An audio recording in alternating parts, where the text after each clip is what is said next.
It's midweek. Welcome to the AM News here on the AM Show. My name is Pakwesi Shandov. To the very first story, residents in the whole municipality of the Volta region are worried about the early defects on the 10.5 kilometers Sokode Bogame Ho dual carriage road. Portions of the road, which is still under construction, have begun developing cracks and potholes. The Volta Regional Director of Urban Roads, Edward Anand, says that the contractor intends to work on the defects before the end of the year. There is a report by Fred Kwame Asari.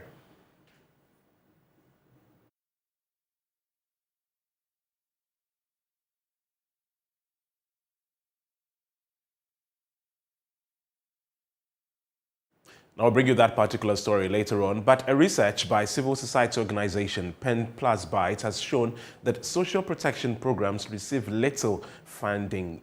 The findings also reveal that payment and disbursement are often delayed. The group is therefore asking government to bridge the gaps as the programs are failing to realize their intended goals. There's more in the following report. Speaking on the sidelines of an event dubbed Social Accountability Forum, the group advocated for the passage of the Social Protection Bill to ensure the sustainability of social intervention programs. The organization asserts that these programs are not having the desired effect. Felix Amache is the research team lead. We're surprised that LEAP has been there since 2008. So by now, we should be able to have majority of people have benefited or people around seeing the benefits way above maybe 80%. But you could still realize that, yeah, there are others who think that it is not really meeting their desired. When you look at the free senior high school, there are shortages in areas in terms of infrastructure. Some also complain that they are not getting their food supply good enough, early enough. The organization believes that passing the Social Protection Bill will secure finances for the sector and promote coordination and integration of programs. We want to encourage government to do more and also try as much as possible for us that all these social protection interventions can be pulled together, and then we can have our social protection bill to push effective implementation and also elements of accountability. We believe that when there is that law, it can reduce waste, it can reduce corruption, it can also reduce the element of delays. Programs Officer of St. Ghana, Dr. Isaac Nyako Kwache, supports the call by Pen Plus Bytes. And this is a special policy that is targeting the pro-poor and the very poor, the vulnerable people within the Ghanaian context. So if we don't have the legal backings and we are trying to advocate, then what is the essence of our advocacy? The government will one day tell you that there is no law trying to commit them to commit a lot of funds and resources into that area. So we think that it is important when we have the legal instrument so that we can always refer to that. The organization also launched the Short-Changed app, which is to track government social protection policies. Efua Aprikwa Boafo's report read to you.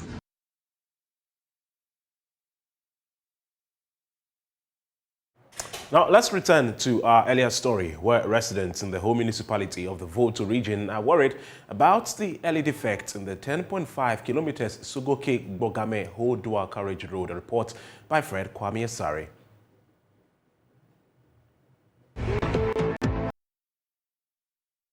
The Sokode Bogame Ho dual carriage road project was awarded to China Railway No. 5 Engineering Group Corporation Limited in 2016. Under the John Mahama administration. The 99.1 million Ghana cedis project would see the upgrading of the 10 kilometers road from 2-lane road to a 2-way, 4-lane road with a drain and walkway. Construction works on the stretch had progressed at a snail's pace. The Volta Regional Minister, Dr. Archibald Lecha, explained what had caused the delay in the project. Well, it was a good initiative to have a dual carriage road linking the regional capital to the national capital. It was a brilliant idea.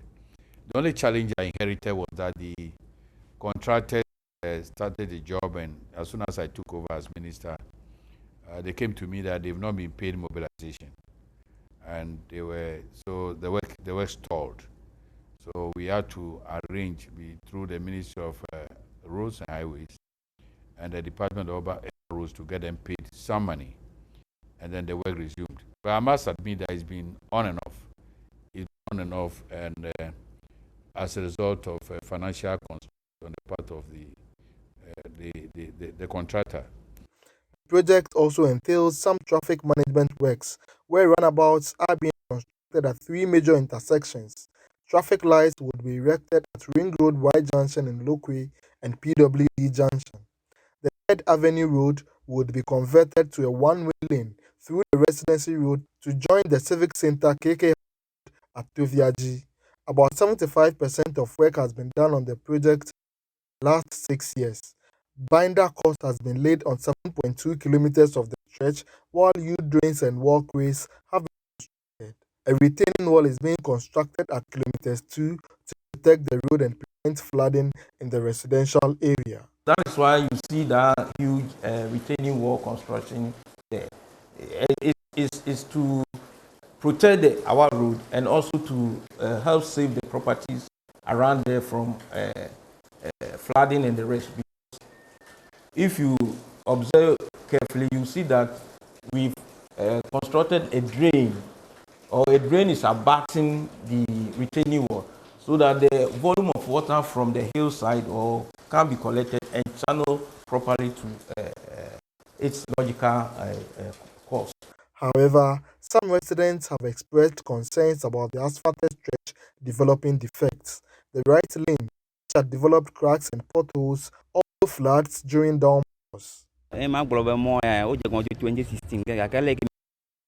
Construction works which started on the project in 2016 have met our expectations. When it rains, the road gets flooded, so we want the authorities to rectify it.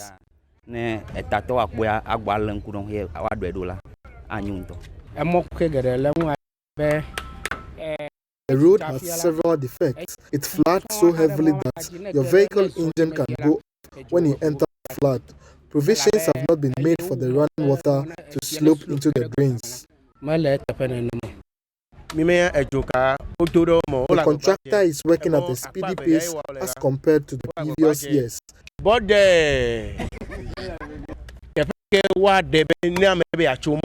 However, we have realized that we have not constructed pedestrian crossings. We have schools and pupils use the road. A youth recently lost his life in an accident, so we want the contractor to consider pedestrian crossings. Now, away from that, Education Minister Dr. Yawuse Educhum is pledging government support for mission schools across the country, drawing on his personal experience with the Church of Pentecost helping him to establish schools across America. The sector minister said that measures will be taken to support more mission schools across the country. Dr. Educhum also indicated that there are 32 STEM senior high schools yet to be completed and 7 technical institutions now being established that will transform the educational system in Ghana. Today I come, and this is home, I come first of all to thank them for the support that they provided me as an immigrant in America, making it possible for me to build schools in America. And beyond that, supporting me in my adventure in politics in Ghana. I count them as my backbone. And every support I need, I get it physically and spiritually. So I'm grateful to the church. But I also believe that I need to hear the perspectives of churches in Ghana. A number of times, some of them will pay courtesy call on me, but I believe I need to go to them. So this begins my adventure of what I call a listening tour, where I'm going to go to church leaders in their own premises and headquarters and ask them what they think about the job I'm doing and how I can do a better job, and also see how I can support them so their mission schools can succeed and provide the support even in a better way to serve this nation called Ghana. Many things are happening in the education space, and I have the wonderful opportunity of briefing them. The STEM high schools built across the country, the fact that we have 7 colleges or technical colleges under construction, almost 7 polytechnics under construction throughout Ghana as I speak with you. We have 32 STEM high schools about to be built. 10 of them will be started this year. We have STEM high school that we are operationalizing.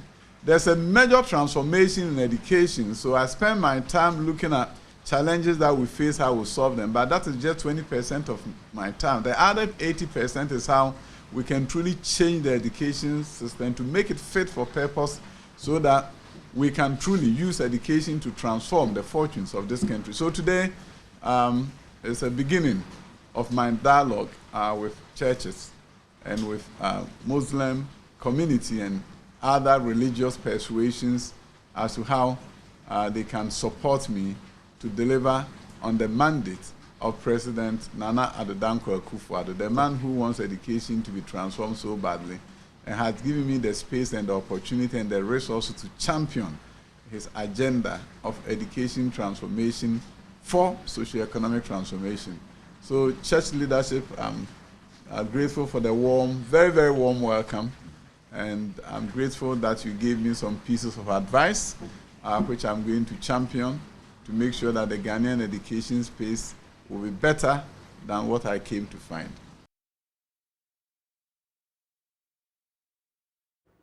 Meanwhile, public universities across the country are preparing for the admission of science, technology, engineering, and mathematics students as government STEM programs takes shape. Provost of the College of Engineering at the Kwame Nkrumah University of Science and Technology, Professor Mark Adumasamwa, says that whilst laboratories are being equipped, space is being created to admit the first batch of STEM students. Ohimiteya has details in the following report. The Drilling, Fluid and Cementing Laboratory is one of several STEM labs at KNUST. Here, a group of 7 petroleum engineering students who benefited from STEM education are busily researching into a greener approach to the manufacturing of cement. We are actually working on a project about geopolymer. Geopolymer is a greener approach to making cement. The students, all former students of Prempeh and Adisade colleges, Yasantua Girls, KNUST, St. Peter's and Wesley Girls Senior High Schools, have one motive: how to produce environmentally friendly cement that has less or no carbon dioxide emissions. Christy Elsel, a former student of the Wesley Girls Senior High School in Cape Coast, is leader of the group.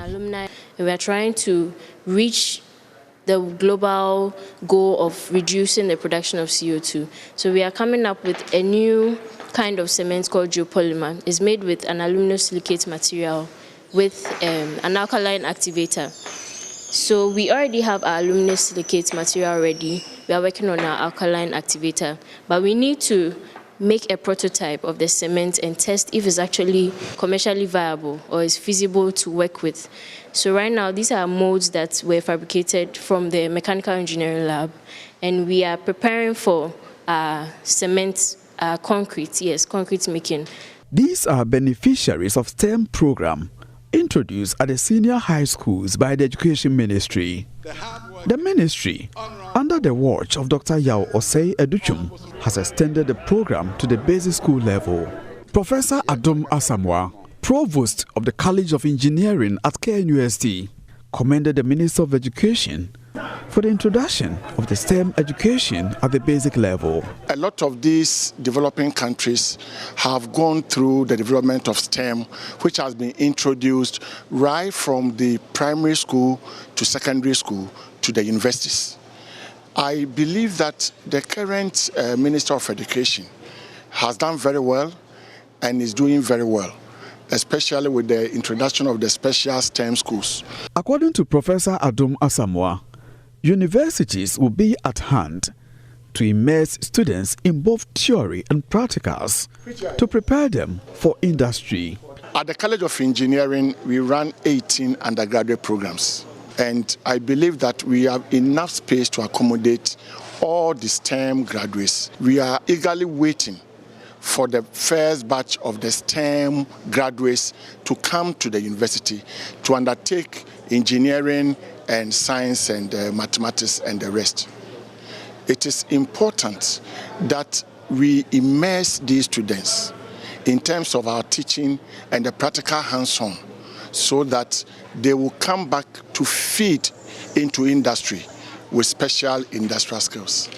President of the Petroleum Engineering Students at KNUST, Adele Joel, also appreciated Dr. Yao Educhum for leading the charge to make STEM a sought-after course in Ghana. This, he says, will bring national development with the introduction of more science and technology graduates. This is a very good initiative by Dr. Osei Educhum for the very good initiative that he's bringing on board. And it's going to help and go along with national development, because we have many graduates in there who are very vested in science and tech. And we all know that in this day and age, it's science and tech that moves the world. From Kumasi, for JoyNews, Ohimitiria reporting. Now, in 2017, Ghana lost $177 million to the invasion of fall armyworm. While some level of control has been achieved using synthetic insecticides, these chemicals are associated with human and animal poisoning. Well, scientists at the Crops Research Institute have been exploring other management tactics. There's more in the following report. The project, dubbed Management of Fall Armyworm for Sustainable Food Security in Africa, was started in January 2020. It is funded by the Korea Africa Food and Agriculture Cooperation Initiative, KAFASI. The project is aimed at searching for biological control agents that could be bred in the lab for field release control fall armyworm. The project therefore found a natural enemy known as Telenomus remus. Life cycle of the fall army. The adults will lay eggs, the eggs will hatch into the larva, various larva stages, it pupates, then the cycle continues. And this Telenomus will act on the first stage, first stage of the larvae, adults laying eggs, and this Telenomus will feed on the eggs. And they will do everything that's within. Then with time, instead of it hatching into the small larvae, it will emerge as a Telenomus. Then the cycle continues. But because they are short-lived, keeping it in the lab is a bit some way. But when they get to the field, one Telenomus can parasitize the whole egg mass. The eggs are laid in layers, as maybe this is a single layer. There are some double and triple layer under the microscope. So you can see this view well under the microscope. There's much assurance that 90% efficacy, that this, if multiplied, will be able to curb the devastating effect this fall army has caused farmers.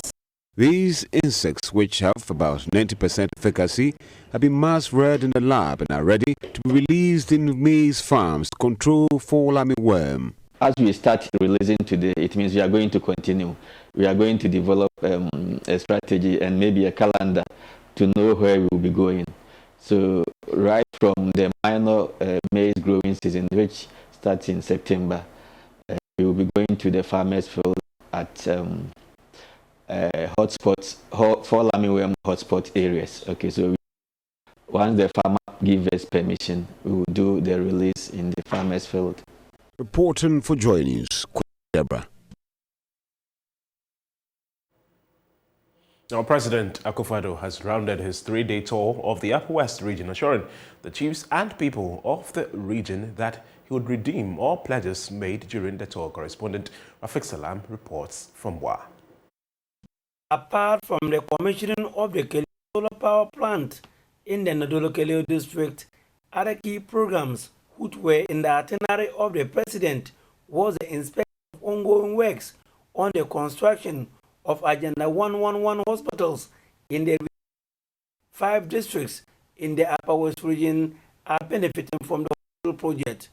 One of them is the Dafema Bure Isa district, which until recently could only boast of the Isa Health Center, last referral health facility.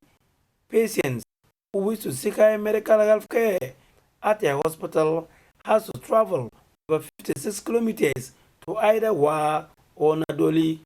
Paramount Chief of Isa, Najil Ambawele, speaking through Nabisnak, saw the construction of the district hospital as a good omen, following a request to the president during his last visit to the district. President Akufo-Addo stated that despite the goodwill shown to the district by the new Patriotic Party MPP over the years, it has always been rejected at the polls by people. That notwithstanding, they are of the firm belief that the country's resources should be shared equally, irrespective of which party one belongs. Time and time again, the people of Dafiama Isabusa voted NDC. Without one single kilometer of tarred roads, 7 times they voted NDC. But since 2016, which is the first time since I came into office, you're beginning to see tarred roads in Dafiama Isabusa constituency. Even though still you don't vote for me. The last time the vote was small, the difference between us. We're continuing the road development in Dafiama Isabusa. Roads and Highways Minister Kwesi Amankwata spoke of government plans of fixing Fian Isakajikwere Wolembele Road. So if you take the stretch from Fian with all the intervening town to Warembele, 54 kilometers.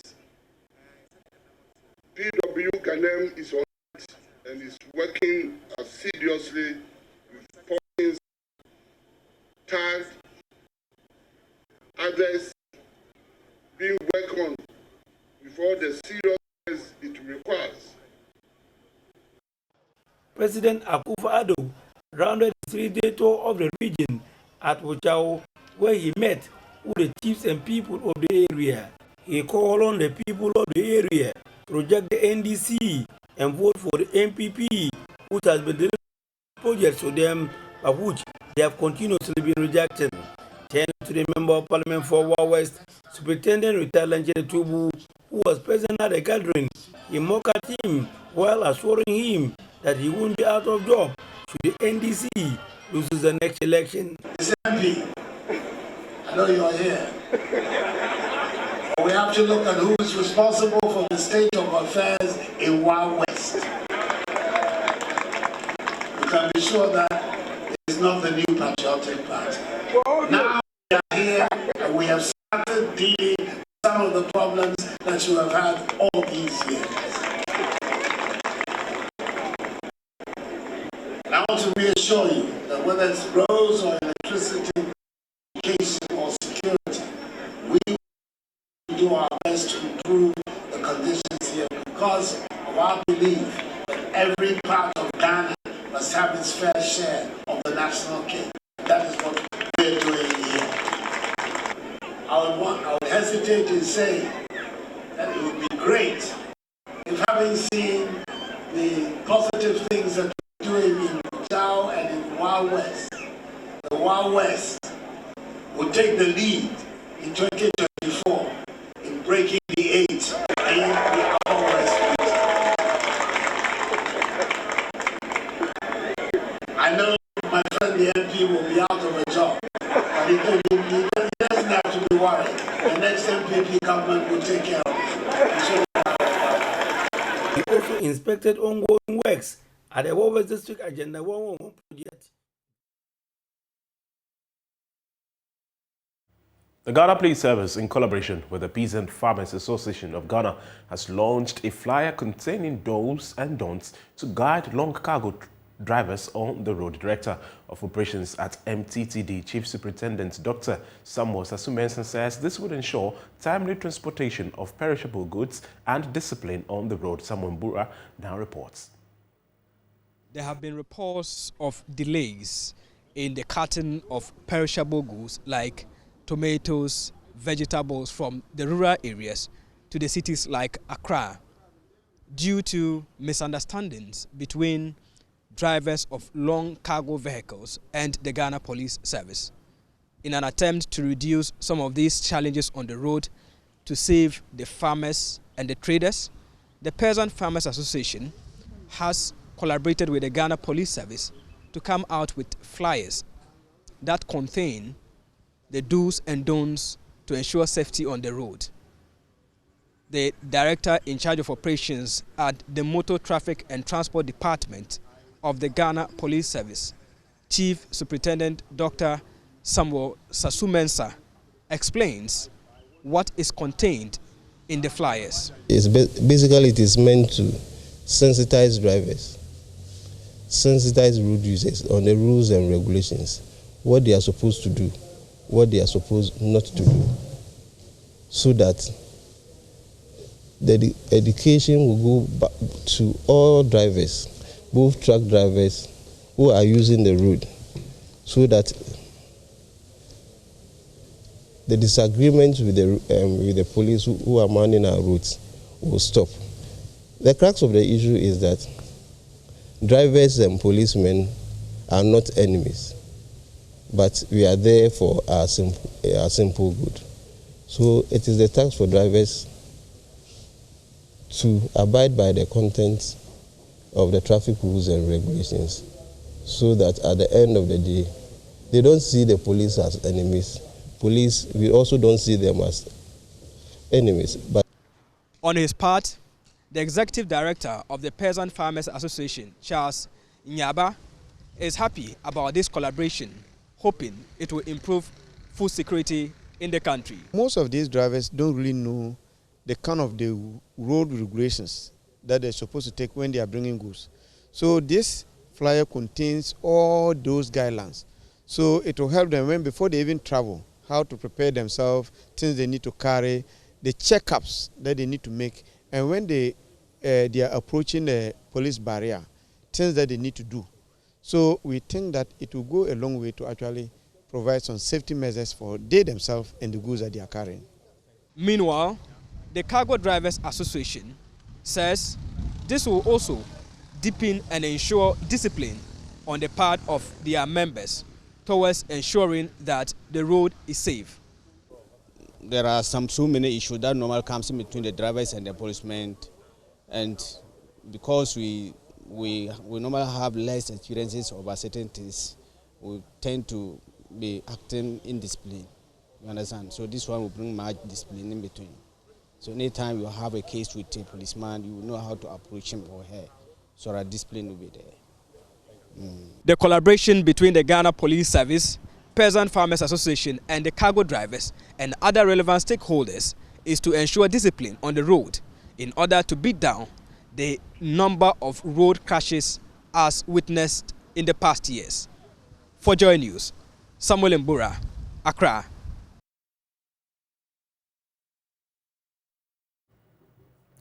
All right, that's all for the news. Up next is the newspaper review with Benjamin Akakpo.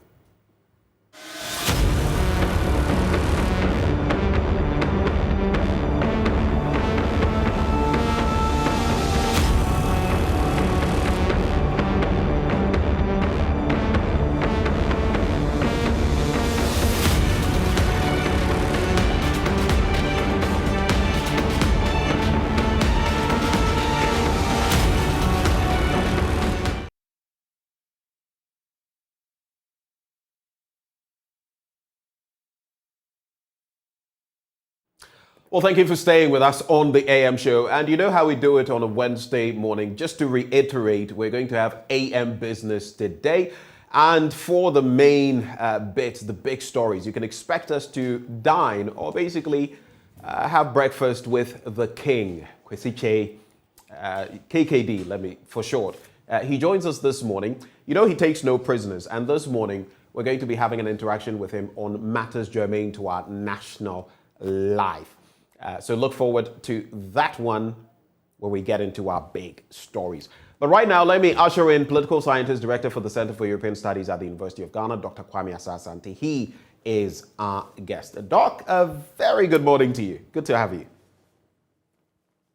Good morning, Ben. Good to see you too. Yeah, it's a Wednesday. Every week. It's it's a pleasure having you. Yeah. I can see you're doing well. Yes. All right.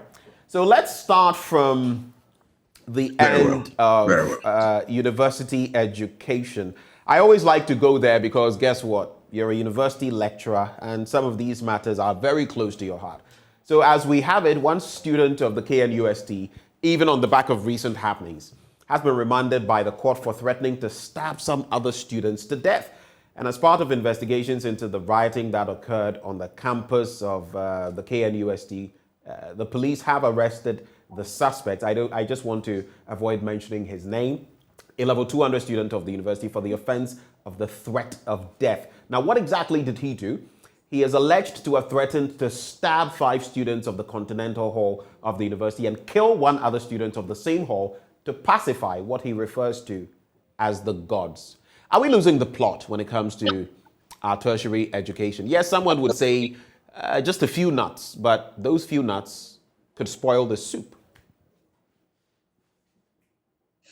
Yes, we are in a difficult situation. Why am I saying that? Let's put this gentleman's case aside, but if you look at the events happening at Legon and KNUST, it's not a good story at all, because we bring people to school to educate them so that they go out there and be better ambassadors of our schools. And if we begin to have what happens at Legon and other places, then it becomes a worrying situation. I believe that we should pay critical attention to this as a society by starting first with the socialization processes at home, all right? Teaching to children the do's and don'ts, and then we'll follow up in schools and churches, mosques, and other places. If you look at it critically, realize that socialization is going down.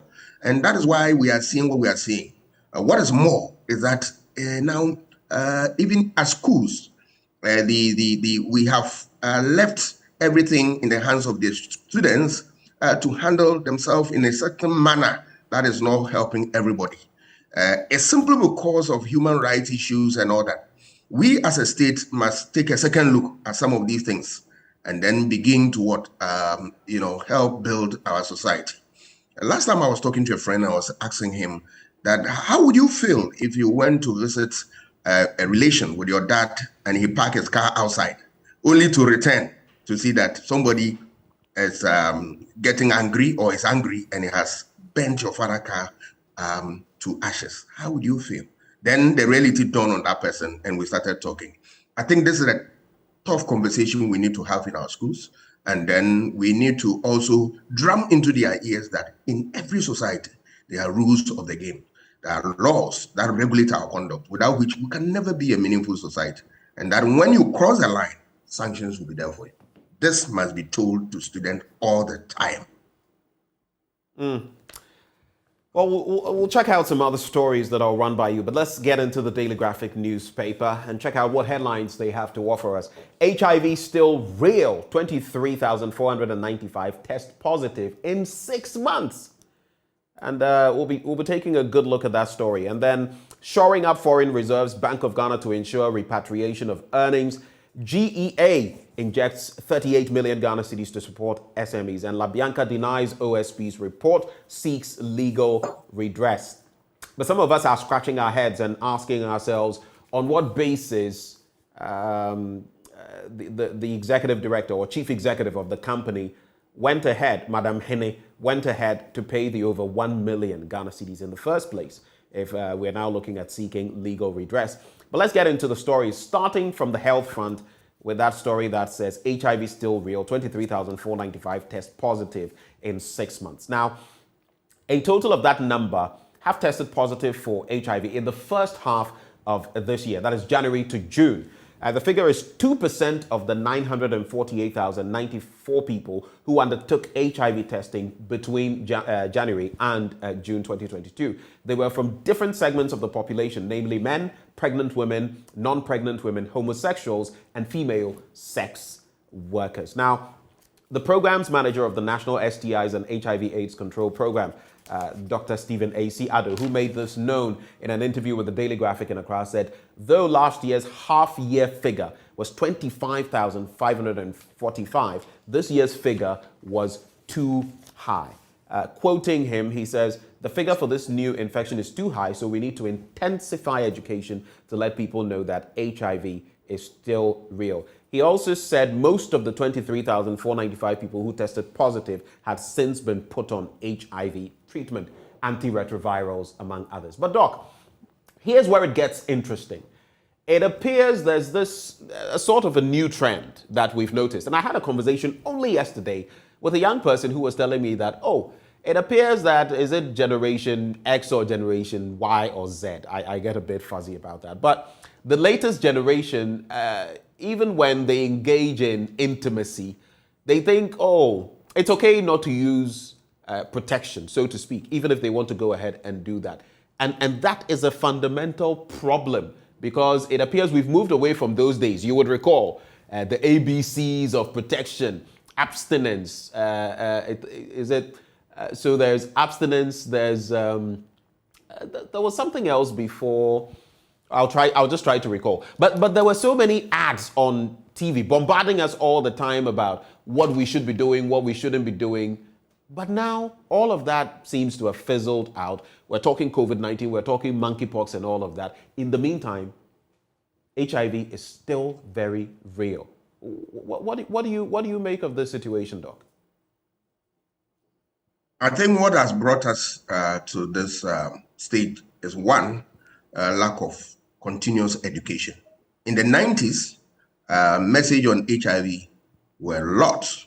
Every time you hear on radio, TV, and all that. This time, we don't see that.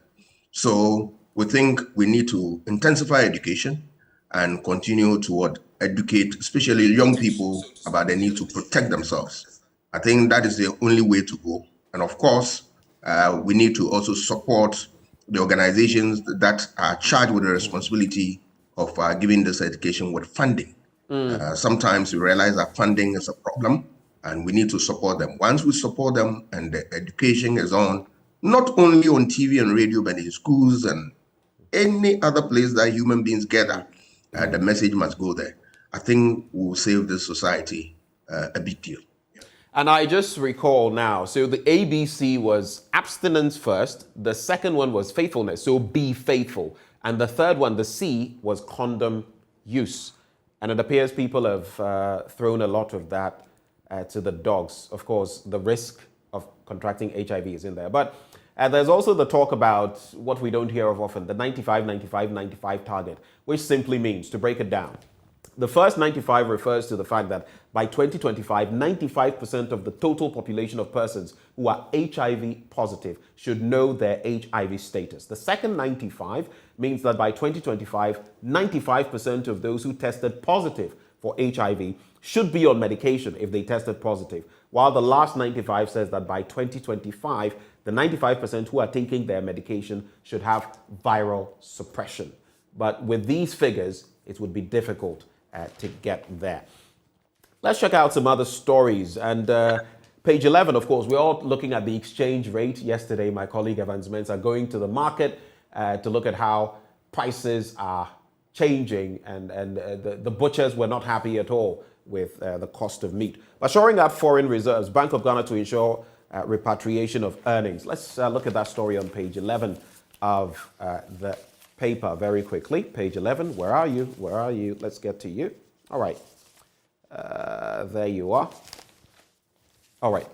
So the Bank of Ghana has committed to ensuring all export earnings from mining, oil and gas, and other exportable commodities are repatriated to enhance the country's foreign exchange reserves. The Deputy Director, Banking Department of the Bank of Ghana, Mr. Eric Kweku-Hammond, said the move would also support other efforts at building resilience in the economy and stabilize the national currency, as well as ensure overall macroeconomic stability. He was speaking to the media at the regional seminar for exporters, the seminar which was organized by the Ghana Shippers Authority.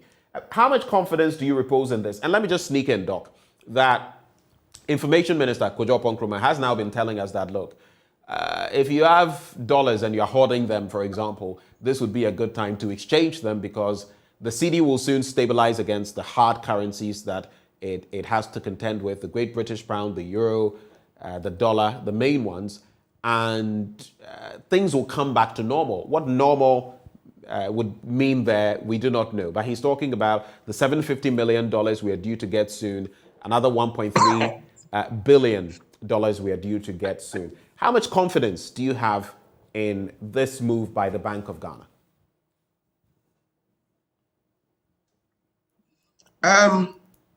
As at now, I must be honest with you. We are waiting to see what the bank would do to change the circumstances we find ourselves. A lot of times we hear rhetorics, all manner of talks, we'll get there in no time and all that.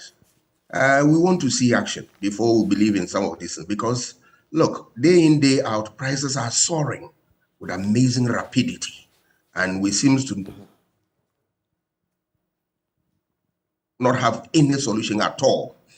We are worried because as a society, we have experienced some of these difficult times in the 80s and 90s. I tell you, I was around as a student and as a young person growing up, very difficult time. Is it the case that we are visiting that era?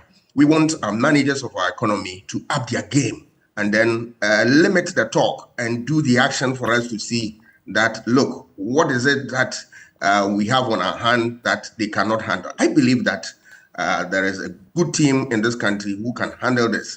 We need to be able to do this thing immediately so that everybody will be free. Because look, it brings a whole lot of problems ahead. If you look at everyday stories we hear and all that, my prayer is that the economy doesn't crash in no time. But I believe that my country should be able to surmount this difficulty in no time. Righto, let's get into that final story we'll look at from the Daily Graphic newspaper. La Bianca denies OSP's report, another interesting twist to the plot, and seeks legal redress. So the management of La Bianca Company Limited has denied that the company and its CEO, Eunice Jacqueline Bois Asomahene, procured customs advance ruling through, quote, influence peddling or trading influence. The company says it therefore takes exception to the findings and allegations of the Office of the Special Prosecutor and has consequently instructed its lawyers to take the necessary action on this matter. A release issued by the company said it had over the years, in accordance with due process, applied for customs advance rulings under the Customs Act 2015 Act 891. Quote, indeed, over the years, the company has been tax compliant and discharged all its obligations dutifully. It said, therefore, that the OSP's report was at variance with what actually transpired.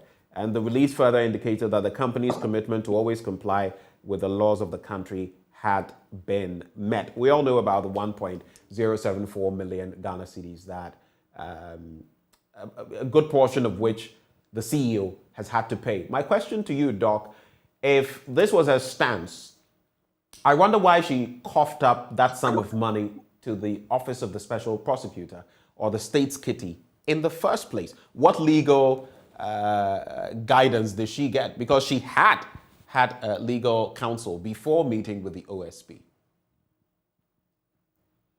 I myself am surprised because we heard that he assembled, I think, about 6 lawyers and all that. And then at the end of the day, he paid that amount. So what has changed? Maybe the days ahead, we are going to see how it pans out. But for me, it's an interesting case that the whole country is watching and then following. So I will urge the OSP to continue in other places so that we can reduce corruption, which is gradually becoming an albatross around our neck. I support what he's doing, and I urge him to be bold and continue in other places so that we will rid our society this problem once and for all, and then we stabilize our political system and then up our game. I support the OSP. He must fight and fight hard, and he should fear nobody and move on. And speaking of proceeding as he has started, you know that he's also pursuing another interesting case, also involving Colonel Damwa, the same person involved in this from the Customs Service. And that has to do with vehicles that have been auctioned over the years for over about 6+ years. And sometimes some of the stories we're seeing in recent times, I forget the actual figures, but a vehicle I assume cost around 200,000 plus. The duty that had to be paid on it, quite a huge sum. And the person says, look, I will pay, but give me time. Let me pay this portion and all of that. I think the person wanted to pay about 90,000, if memory serves. And that person is disallowed from doing that, yet the vehicle is sold way less than even that price. And you ask yourself, what is the rationale? Whose interest is at play when the state could have raked in quite a bit of money, yet this is how it goes. So we do want to see the special prosecutor proceed with some of these matters and hopefully the state will do better in terms of how much we lose to corruption and other such related activities. But let's get into the Ghanaian Times. Ghana's childhood cancer ambassador dies. That's a very sad development. I'll bring you snippets of that story. There's also a platoon of naval personnel deployed to fight galamseyers on Ankobra, Ofin rivers. For me, knee-jerk reaction as always. We hear of something, we rush to that place. I mean, we have pockets. Sometimes I ask myself, Doc, what kind of country is this? You can't do this anywhere. So people can come from China, from neighboring countries, Burkina Faso, Mali, Niger, coming to our country, exploit our natural resources, our gold, which is a finite resource, which we are supposed to get the most out of, especially as for about 400 years, colonialism took so much of that. We have gold. Instead of making the most of it for future generations, we sit down and allow foreigners to come and not just take it, destroy our landscape and our water bodies. I don't get it. I really don't get it. There's also seed capital for Agenda 111 released. Various projects commenced. That's according to Mr. President. And master plan developed. Efforts to promote efficient integrated iron steel industry. Master plan developed, awaits cabinet approval for implementation. So, Doc, I'll just take a quick look. As for the Galamsey story, I'll not get into it. It's on page 18. You can grab a copy of the paper. We all know the details. But page 17, let's take a quick look there, and page 25 as well. So 17 talks about President Akufo-Addo, who says, following the release of seed capital, the various projects under government's Agenda 111 have commenced, including those in the Upper West region. He was there recently. He explained that the projects were of importance as they were intended to meet deficits in the health sector. Hence, there was the need to expedite action on them. In the Upper West region, beneficiary districts of the Agenda 111 projects are the Wa West, Dafiama, Busie Isa, and Lambusi districts. And finally, on page 25, Doc, so we can just digest the paper once and for all. Let me just get there. Okay. Ghana's child cancer ambassador dies. And Ghana's childhood cancer ambassador, Brianna Fosua Adai, has died after battling with the disease for the past 2 years. Brianna, aged 9, who has been advocating childhood cancers, called for a lot of interventions to be carried out for children with cancer in the country. Some of her calls resulted in the incorporation of childhood cancers into the National Health Insurance Scheme to relieve parents of the burden as a result of the treatment of childhood cancers. And that is one of the things we'll remember her for. I had to make that point because thanks to her, now at least some other children can benefit from the trail that she blazed. Over to you, Doc, with your thoughts. It's a very sad story. Problem of cancer is a very difficult one. But as a society, we need to put our resources together and then brace ourselves that whether we like it or not, we are going to be confronted one way or the other with such a problem. And when it comes, what is the way forward to that? That is how we need to approach this. And it should not be a lip service. We need to, push in resources to that area, push in personnel, and then, we do all that we need to do to be able to address such challenges. It's a difficult one, but I think that with proper planning and organization, we should be able to address this.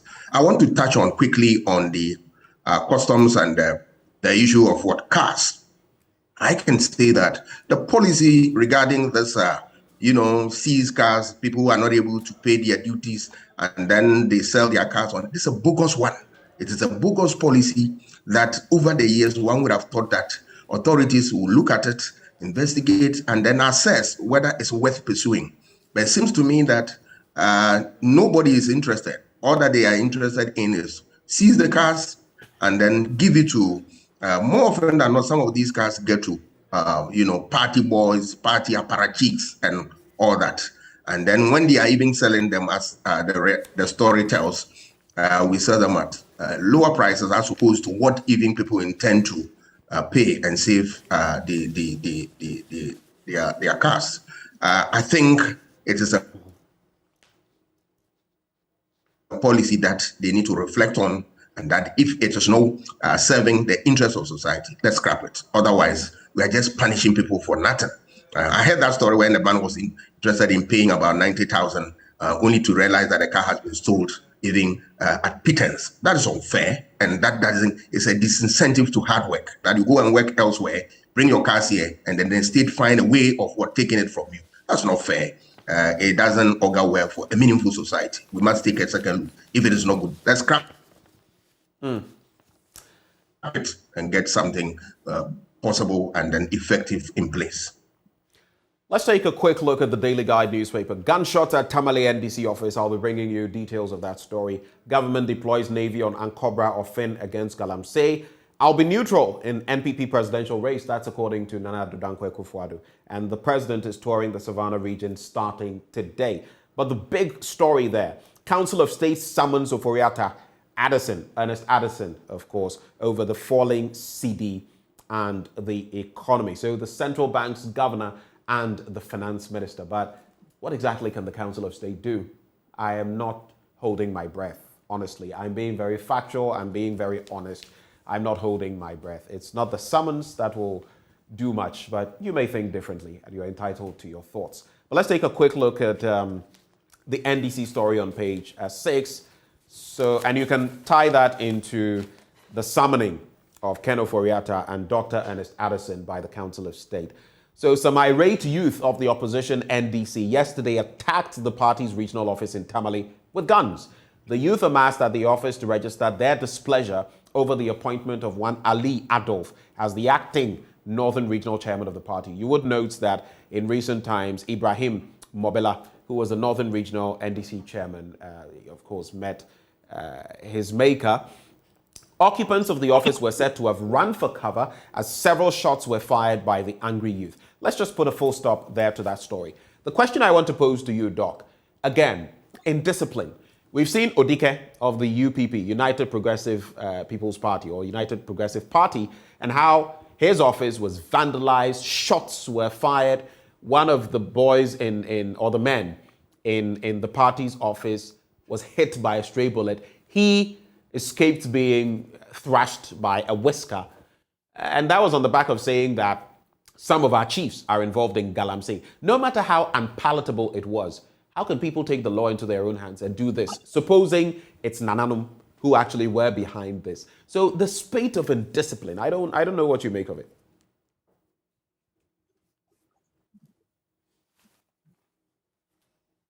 Did you get the question, Doc?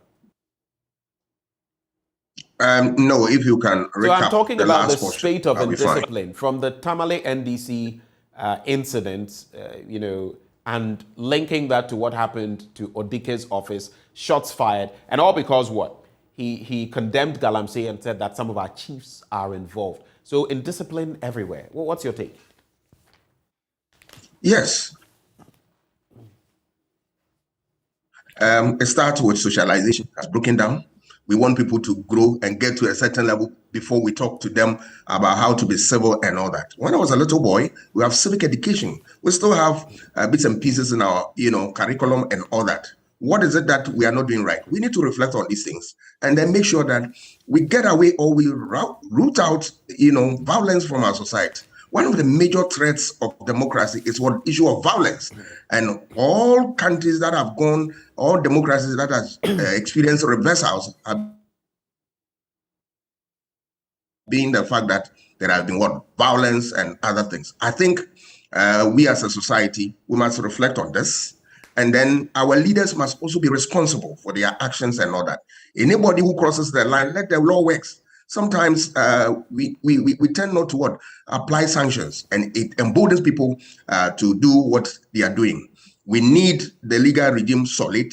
We need the education also intact. And then we make sure that all these things, we can deal with them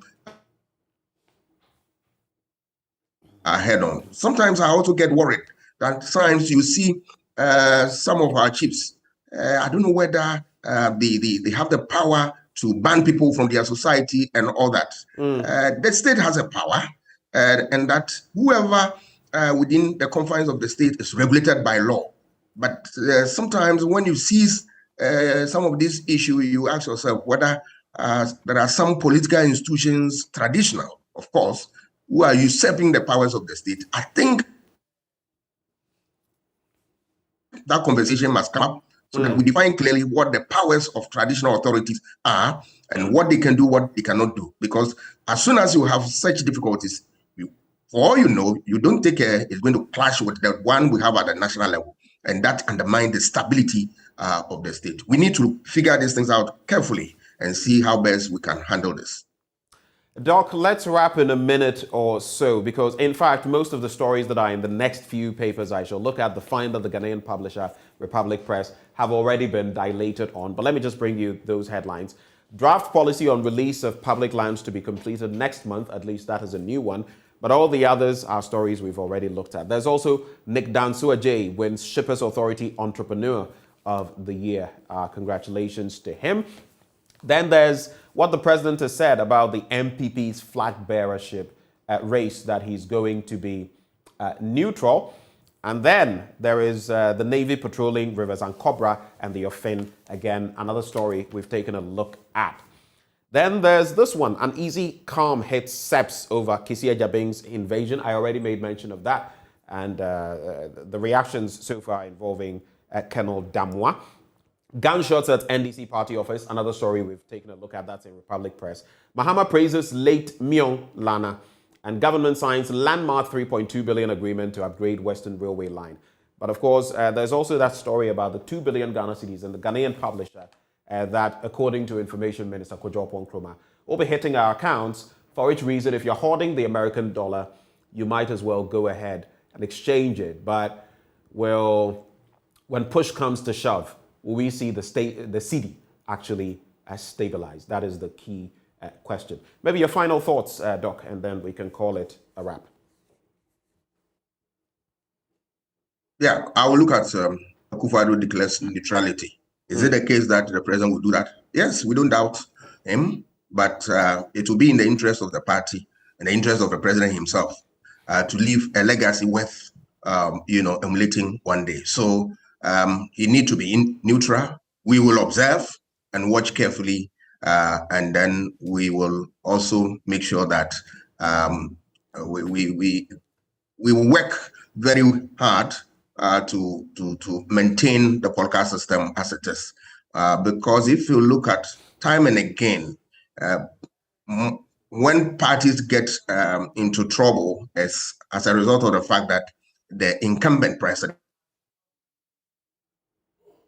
and want to support somebody within the party, it creates all sorts of instability within the party, and that doesn't gel well for internal democracy. So I'm happy that the president is saying that.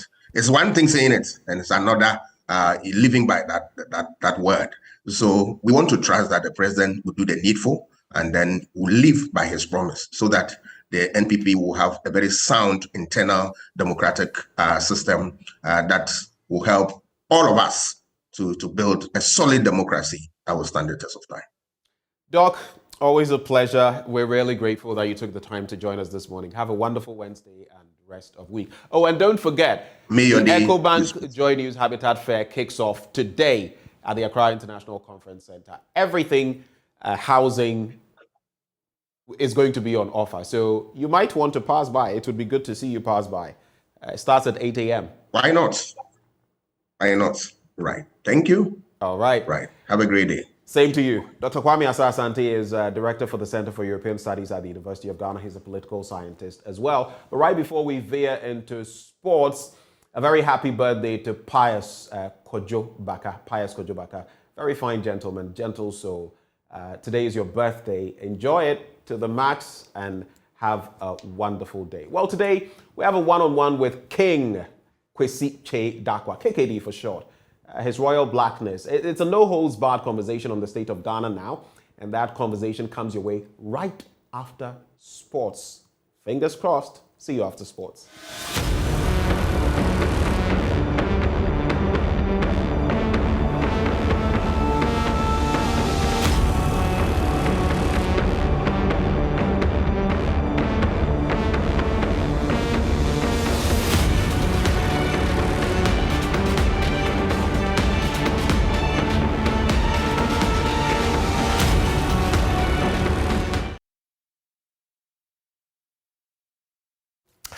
Muftau Nabila Abdullah here with the AM Sports on the AM show.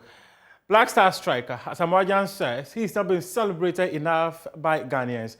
After playing over 100 matches and scoring 51 goals for the senior national team, the former Al-Ain forward felt that Ghanaians are expected to honor him better than they have done, and he wants the country to celebrate him instead of making him a villain in most of the circumstances that have surrounded the Black Stars anytime he wore the national colors. I don't think so. You know, there are a lot of people who come on social media, disrespect me. You know, they say a lot of things, but they know the truth. You know, they say a lot of things. And one thing about Ghanaians is they know the right thing. Instead of them to put you out there, they will not do it. But when foreigners praise this, that is where they bring their star. For example, to compare. For example, yeah. I was on social media. I saw when Cristiano Ronaldo scored 9 consecutive tournaments. He scored like he didn't break my record. He equaled my record. Right. Because I was the only player who had scored in 9 consecutive tournaments. And then when Ronaldo scored, they put him there that he was the one who has set that record. And then Ghanaians started attacking the person. So they know the truth. They know the truth. Why didn't they say it before for people to know? Yeah. You know. And then when people start praising their icons, that is where they come out and say, we also have a Samoa. But in my own country, you see people disrespecting me, creating a lot of stories about me, you know, which I feel like it's not it. So when I see people defending me on social media, I just sit down and say, look at these hypocrites. Now, let's talk about international friendly that was played by the Black Galaxy. They lost 2-0 to the World Cup host, Qatar, and head coach of the team, Anot Walker, says he's satisfied by the performance put out by his boys. All along, now I needed a match. I am very happy with the initiative to set up a friendly in Austria. Competition na ya bia the year na ya ba nso nyamiadom ya benya World Cup. We faced World Cup hosts who have been camping for 4 months. We conceded 2 goals in the first half and reduced the deficit in the second. I am happy with the way we played. 4 months. In 2-1 and then early goes in the first half, but the by second half in fact on ball boy and my manager until say mania say opportunity their training as a training match.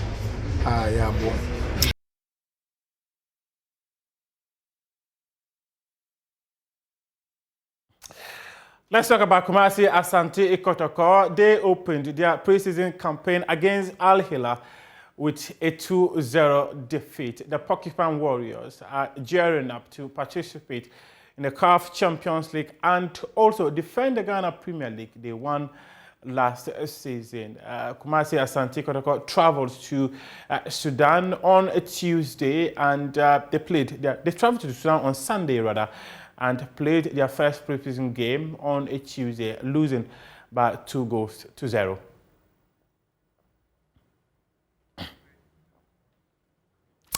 To the Gaga Top 6, where Kerala United secured a ticket to the semi-final of the competition after winning 1-0 against Benjamin United.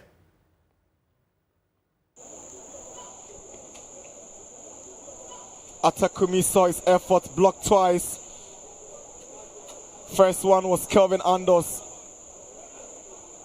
Could have been the equalizer. Yeah, good show today by Haruna throughout.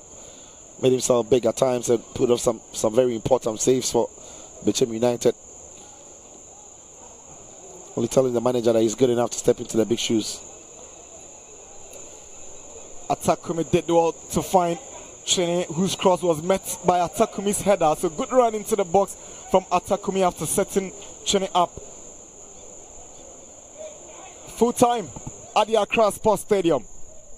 Bechem United 1, Karela 0 in the ongoing Galka G6 tournament. We're back here tomorrow and it will be Brekum Chelsea and Hearts of Oak.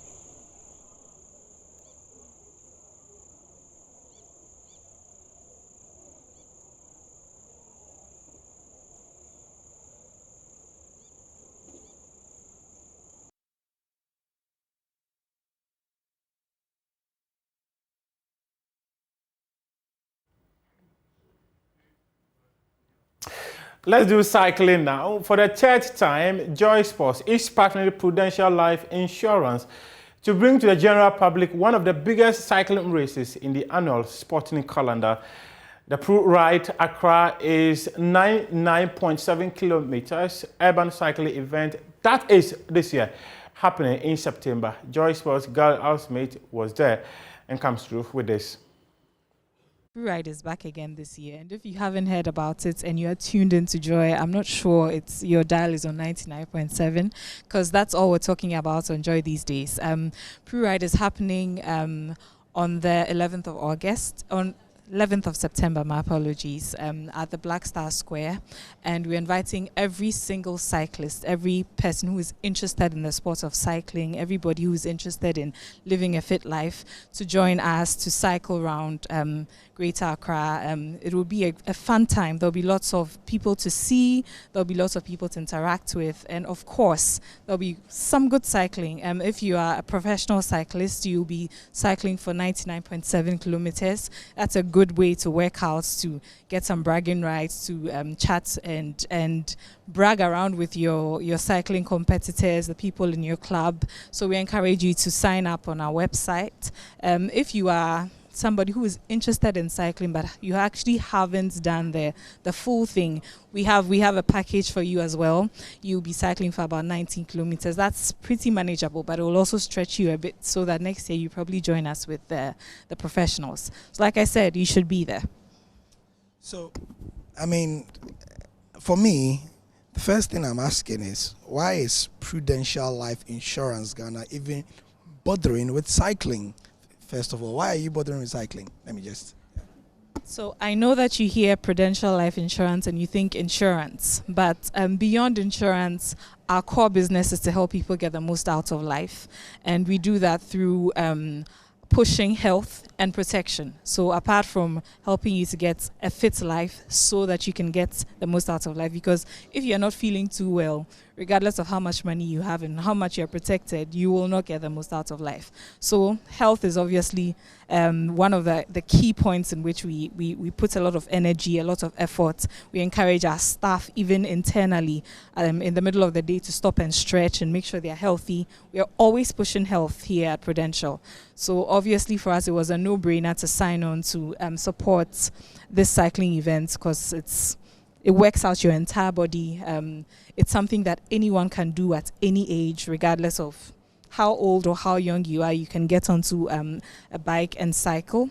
And apart from that, we also have Prudential UK associated with sponsoring the ride landing in years past. So for us, it was a no-brainer to sign on and do this, push cycling as much as we can, and of course get people as healthy as they can be on that day. It seems like a natural fit, for Prudential Life Insurance Ghana. And I mean, once something like this came up to the attention of Joy Sports, you knew we were going to hop on because we are also very keen on having our audiences alive as long as possible to enjoy our sporting content and also to diversify our portfolio of sporting offerings so that it's not just the football and the boxing and the athletics, as it were. So, prizes wise, are you going to let us know what's this one or two of the top prizes are to motivate people to come and ride with us on the 11th of September? Absolutely. If you are a professional cyclist, you could be potentially walking away with 15,000 Ghana cedis. Hold on. You mean As my grandmother would say, 150 million. Precisely. Old one, of course. Precisely. You could be potentially walking away with 15,000 Ghana cedis. We have prizes for the first female, as in the female who goes the farthest in the race. She'll get a cash prize. We'll have a prize for the oldest person who participates as well. We're not leaving the amateurs out. I know you're probably thinking I'm just talking about the professionals, but if you're also an amateur, you stand the chance to walk away with some good money as well.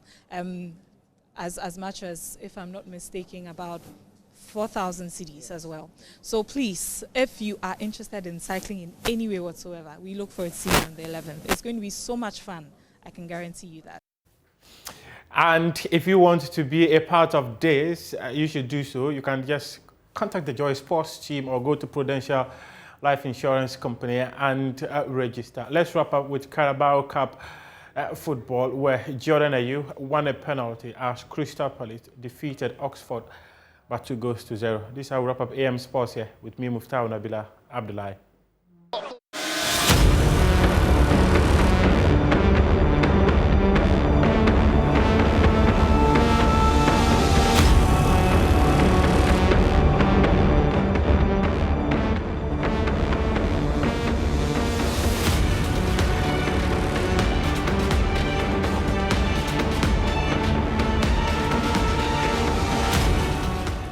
Welcome back on the AM show. Of course, today we have quite the package for you. Don't you forget, today is when we kickstart our EcoBank JoyNews Habitat Fair. My colleague Bernice Abubaidud-Lansa will be live from the Accra International Conference Center. But before we get into that, big story.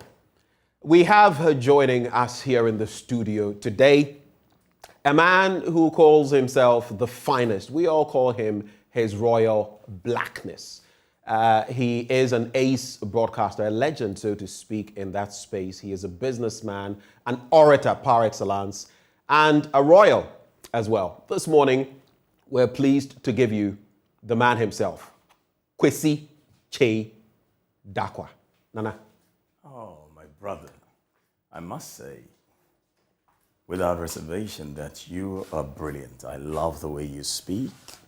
I love your choice of words. You're definitely a logophile. Many people are logophiles, but not all of them have the ability to enunciate the way you do. And if you will find the time... If I were white, I'd be blushing. No, and if you will find the time and your family will let you, right, please go through the schools and help with oral English. All culture is embedded in language. And if people can learn whatever language they choose, including their own, right, it will serve them well when they deal with other cultures. Thank you very much for what you do for your motherland. I love you, brother. Thank you so much, KKD. And I can't give you something as you sit, so if you will rise and come over. Sure. This definitely. This is yours. Wow. It contains 4... Nana came with gifts. It contains 4 Idinkra symbols, and I will tell you which 4. You are one of the 4, but when we sit down, we can do that. Sure. And this is also a little thing to wet your whistle. I wanted to find something made by a Ghanaian. Okay. So when I spend the money, a Ghanaian benefits. Right. So I bought this from a Ghanaian company, especially for you. Thank you so much, Nana. Uncle T, red wine. Wow. Okay. He's a Ghanaian. So guess what? I, together with my team, will have a lot to celebrate today with ribbons and all. Nana, remember what I say? Thank you. Thank you so much for coming. Thank you for joining the conversation. I think I'll just put this here somewhere, at least so we can... Put it where it cannot fall.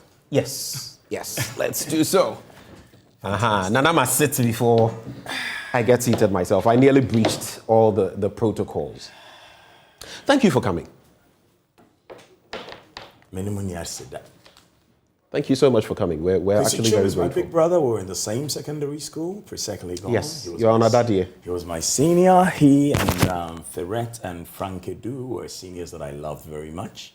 And I still continue to see them as my big brothers. Wherever they are, they will always be my big brothers. Because those who were born before you, whether you like it or not, if you consider them family, remain elders in your family. You know, coming face to face with you, this is my first time. I have admired you from afar for a long time, so this is a shared admiration. And listening to your voice, no wonder so mellifluous? The voice is not something that I had any choice in. It is actually the lotto I won in the gene pool. Because when my father chose my mother to be the woman that he will bear children with, and first honored her before they started a family by going to ask for her hand in marriage, as should be the case for all of us. I got the best genes of my mother. She's kind, she's honest, she's dignified. And I got the best genes of my father. He's playful, he's dignified. That you are. But more importantly, he's always purposeful. Purposeful. Let's get into some very purposeful conversations then on the show. It's going to be a bear it all conversation we're having with KKD this morning, who joins us. We're going to be talking about the state of Ghana today, the economy, among other very pertinent matters. But just out of curiosity, Nana, maybe even before I check out this box that you've given me, this gift, lovely gift, and I'm going to be opening it shortly. But I've noticed that in recent times you've been donning black. Is there any reason? The first reason actually is because my carpenter has passed away. Your carpenter has passed away? Who I love, because he's a great artisan. And without artisans, no nation can be built. Because we cannot live in a country where if we want to build any house that matters, we have to import foreigners to do it. A great carpenter called Richard Amega, but he looked at his father's name and he says, bro, me pese me dino me Amega V. Because, but you see, that's big and then small. Small. So Richard Amega of Community 8, Tema, may his soul rest in peace. And he's passed away because of poor medical services in Ghana. So poor that now he had to travel all the way to Tamale to seek the assistance of a herbalist. I mean, it's worrying. Even the doctors are complaining. We need better hospitals, we need more hospitals, we need better facilities, we need more facilities. And if we will not preserve life first and foremost, everything else that we are chasing is absolutely poppycock. Life. For even if you want somebody to worship God Almighty, first and foremost, they must be alive, that they must sing to His glory. And it saddens me that he's gone, because he had a great father who himself too was a carpenter and who was my father's carpenter. So I'm not waiting for somebody whose name is written in the political diaries to pass away for me to don black. I celebrate my carpenter. The ordinary man. I celebrate my carpenter. Richard is a good man. And I pray that his 2 children that he's left behind will be well looked after by all the friends, because I don't have much. But whatever little I have, I will share with his family. God bless your heart, and our condolences to Richard's family as well. I'll be sharing with you something shortly on the back of Agenda 111, because President Akufo-Addo has been speaking about that, some seed money and all of that. But let's quickly do this, because you've been kind enough, so here we are. Should I name them as you bring them out? Yes. This is actually reflected should I put it down? On my ring as well. Yeah, because I have to ask camera. This is a sing. I think maybe if we held it up this way, it would be better. Well, right. Your manicure is quite beautiful. So. Oh, so this is a sing and it The teeth and the tongue occasionally have a fight. Right. But they still have to work together. And this, I speak of all the people who serve Ghana. When one of us who we love is wrong, let's tell them. We don't become their enemies because we tell them. They may be angry when we first tell them. We may be hungry at the time we tell them. Right. Well, I am not hungry. I am fortunate to come from a family where Papa try, so Pikin no they suffer. If Papa no try, Pikin go suffer. So I am fortunate. My father is richer than me, in the same way as I today am richer than my children.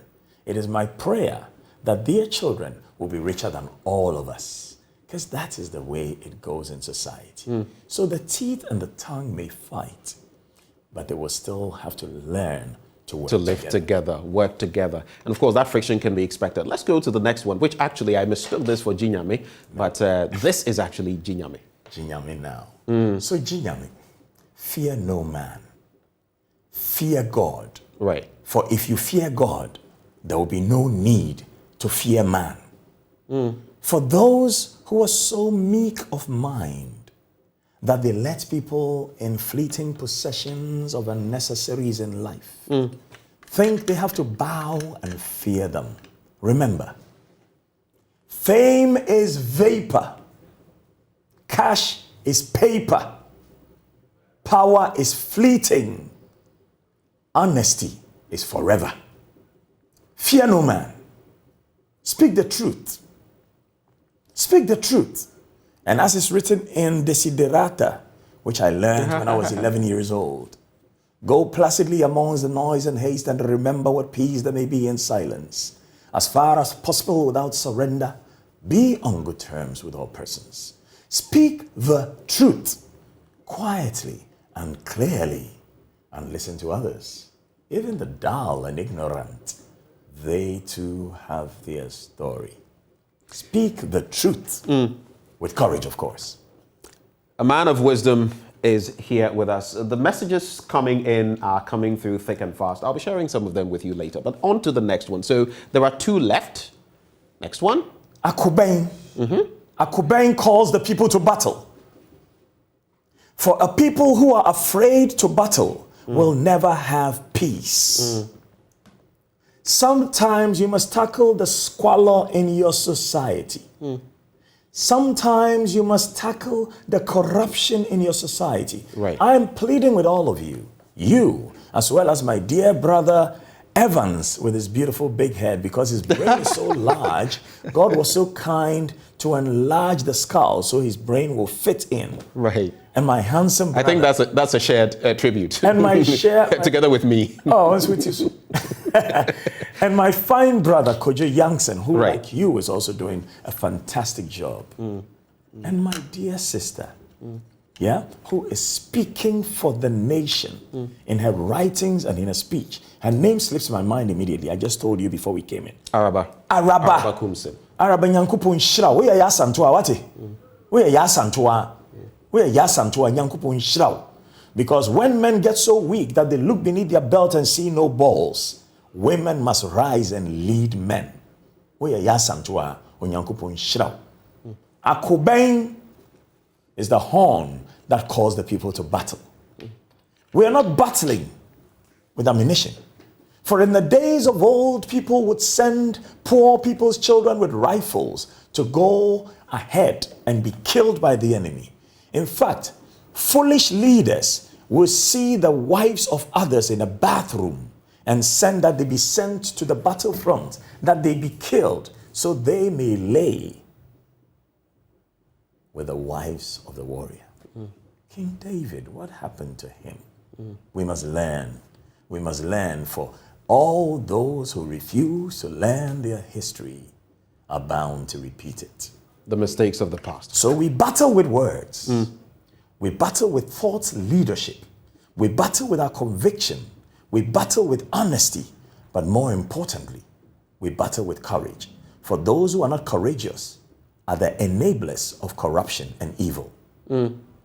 It's often said that when wrong is being done in society, it is not those perpetrating the wrong that are most to blame, but those who know it is wrong and keep mute. Well, some of them don't know it is wrong, because let's be fair, in every society, just like in the fashion industry, at the very top of the pile, we have haute couture. Then beneath haute couture, we have the super brands. Then beneath the super brands, we have the fashion designer brands. Then beneath the fashion designer brands, we have the high street brands. Then beneath the high street brands, we have the budget brands. And then beneath the budget brands, we have what you call FOS, which is actually charity shops. And then beneath the charity shops, we have the junk that people may bring to us to sell for cheap, but 50% of which goes into the landfill to destroy our nation. Because Opeteku knows that if he keeps that dirt in his nation, he will pollute his nation. Right. So so-called businessmen will bring the dirt as well as the good ones. For every bale of used clothing that comes to Ghana, 50% is at Aloblushi. We are killing ourselves. It's the same with human beings. You have the thought leaders who have self-actualized, who do not look at possessions to see themselves as great, who are competent in their field of endeavor, and that competence gives them confidence, which the ignorant call arrogance. And then beneath them, there are leaders elected by the people to serve. They don't have the wisdom nor the courage of the thought leaders, but they are the ones who are able to manipulate and maneuver, some with truth and some with Machiavellian moves, and they lead. And then there are those who watch and condone the folly and stupidity of any leader. And beneath them, there are the followers. They believe they have found their shepherd, they are sheep. And even when they find that the shepherd is the one who owns the slaughterhouse and will kill them, they will still be silent. For once in a while, the shepherd may throw them some grass. And beneath those followers, there are the definitely despicable. If you read Class, written by Jilly Cooper, at the bottom of the social class is the definitely despicable. Those are the people who only think of their belly. They will cry poverty whenever they can. A lot of times they will cry, we were not given a chance, because they themselves refuse to try. But the definitely despicables are the ones who empower the bad leaders. Why? Because they are worse than the followers. Some of them are rich because the followers throw them a bone from time to time. Give a dog a bone. But if those definitely despicables and the followers don't get educated and enlightened to see that Opeteku is sharing our meat for us, and what is left is a bone, nothing changes. Right. Because they are so let's quickly do this. Of course, all this talk reminds me of two things. One, the Greek philosopher King, and two, PLO Lumumba. Of course. When he talks about how we vote hyenas into office in Africa. And you know what hyenas do? They feed on the sheep. Of course. But anyway, let's get into this last symbol and get into... And this, for me, next to Jinyame, may be the most eloquent of symbols in the Dinkra today in Ghana because of the dispensation we are in. Right. Because we have seen leaders who insulted others before them, who denigrated others before them, and have come to do worse. But this is a simple one. It is called Funtum Funefu Denchem Funefu. When the fru ya ba kope, nansu wo didi anawoko. Funtum Funefu Denchem Funefu. When the fru ya ba kope, nansu wo didi anawoko. So this is the double-headed croc, right? They have only one belly, but they fight for every morsel of food because of the taste they will enjoy on their tongue. Right. So they will deprive their own brother, without whom they cannot fight the stranger, the neighbor who wants to attack them. They will deny them food. They will take their food away. They will hoard that food after they have fed their children and their dogs. They will make sure that those who do not bow to them are not fed. And when their house is burning, they will call the fire service. And some of those who are not fed are in the fire service.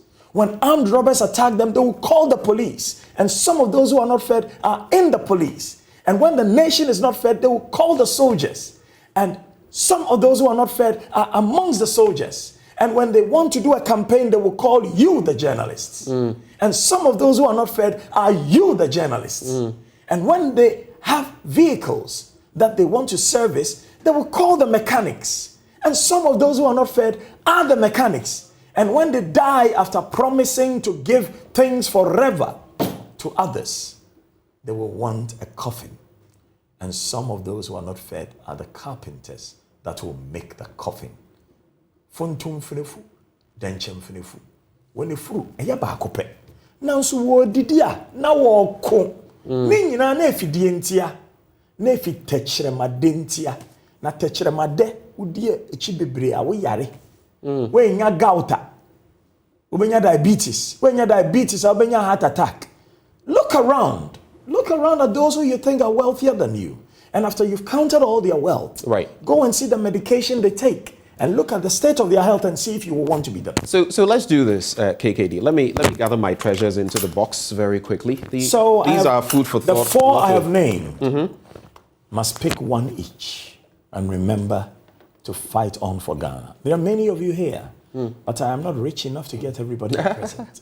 But I have given it to 4. 4 strong pillars of society. Help us build this better Ghana. And it's a task we are up to and we shall live up to. Thank you so much, Nana. But as you spoke, all these reflections on the Adinkra symbols, of whom were you speaking? I speak of people who know their name. Some will hate you, pretend they love you now. Then behind they try to eliminate you. But who Jah bless, no man curse. Then love will pass a word. Some will eat and drink with you. Drink with you. Then behind they susu upon you. Susu upon you. Only your best friend know your secret. And only he could reveal it. Sing with me. And who the cap fit, let them wear it. Who the cap fit, let them wear it. So I speak of people who have been elevated in positions of power to be shepherds. Our politicians? Of course. And not only them, our contractors. And not only them, some people are even in the education space who have gotten to a point where they must go and rest for their sons and daughters and their nephews to also have employment. The kids are feeling hopeless. If your father is 84 like mine and he's sitting on a board, he's alive only because it is illegal to shoot him. What is he still doing on a board at 84? My father called me one morning. I have to say it in his words because my father has a certain cadence in his voice. Kwesiche na how to say, me doba kwesiche, yedi asema na wako ka. Manfo frefre me a politicians adada sebi sisi akra no womunka ho ne yesomo frefre me kwesi ade na wako ka. That's my father. And I said, I mean, can't bonnet. I say, I'm the only kind of happen. I'm catching some me back with each idea. Sabi a man or peck a cran a man's pen. No credit or capa. No credit or capa. Is this recent? Very recent? This is only maybe 4 or 5 days ago. Okay, so I get the drift now. So, and then he says, that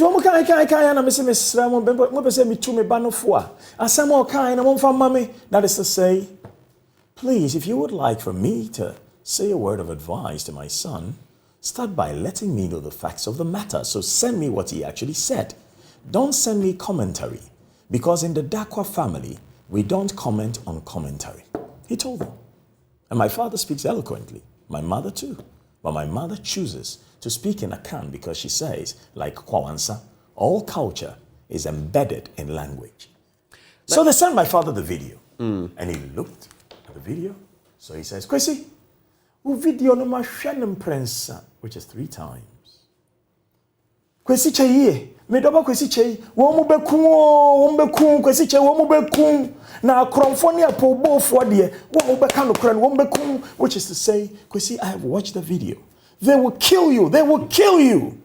The corrupt and the liars hate people who speak the truth. They will kill you. But Kwesi Cheye, my advice to you, all you said is the truth, so continue. Now that's, wow, that is my father's backing. Your father told you he's afraid they will kill you. And they here being who exactly? Well, if you have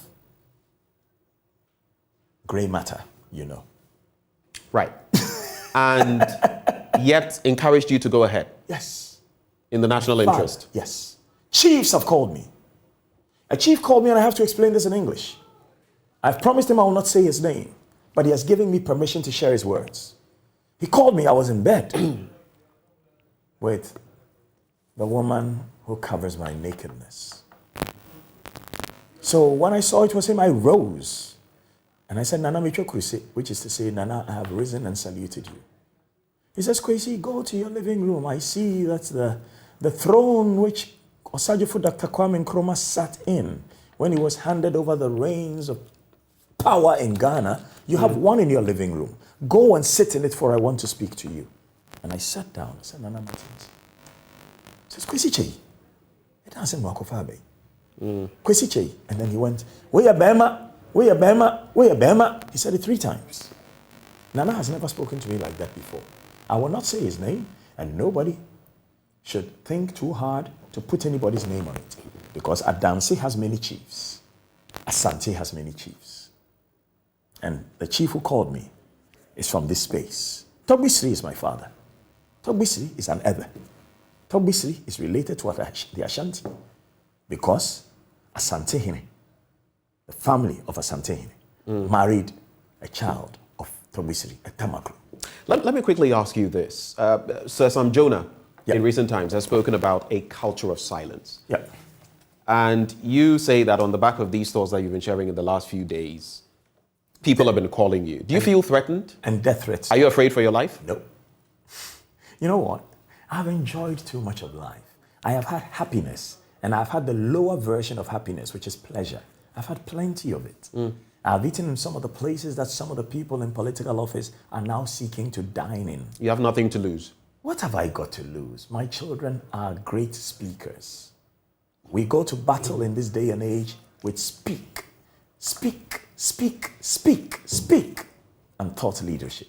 My son at 15 became the world's #1 youth speaker through the Jack Peche program, the world's #1 youth speaker at 15, right? My daughter at 14 became the top youth speaker in Kensington and Chelsea, where the Prime Minister lives in England, and Westminster, where the Queen lives in England.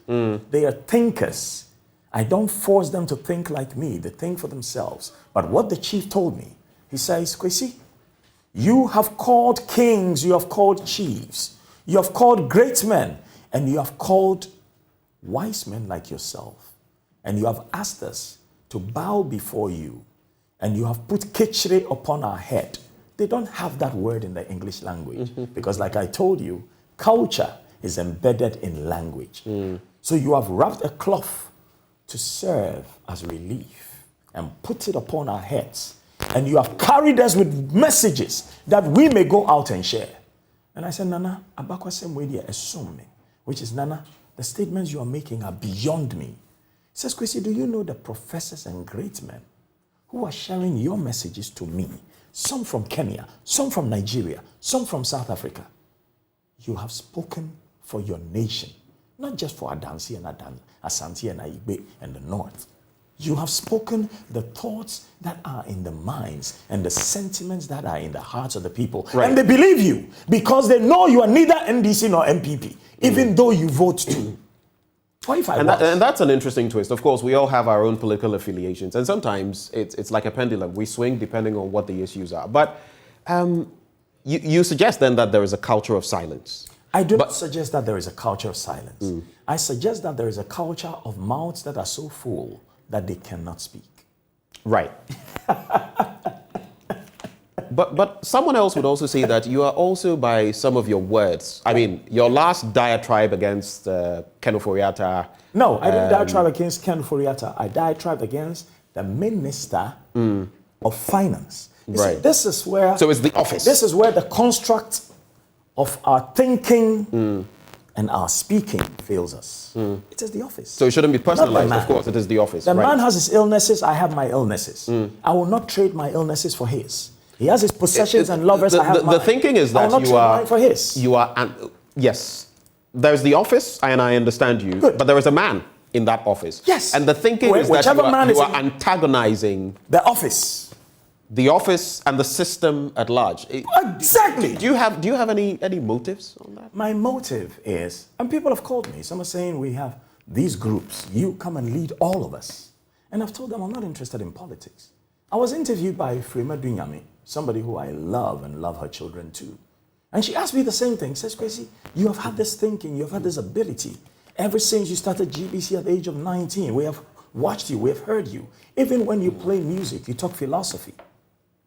Why don't you go into politics? And I said, it is not for me. There are certain skills that you need to do to make a life in politics that I do not possess. I possess the gift of oratory. I do not possess the gift of theory. Do you think our politicians are dishonest? Not all of them, but some of them are.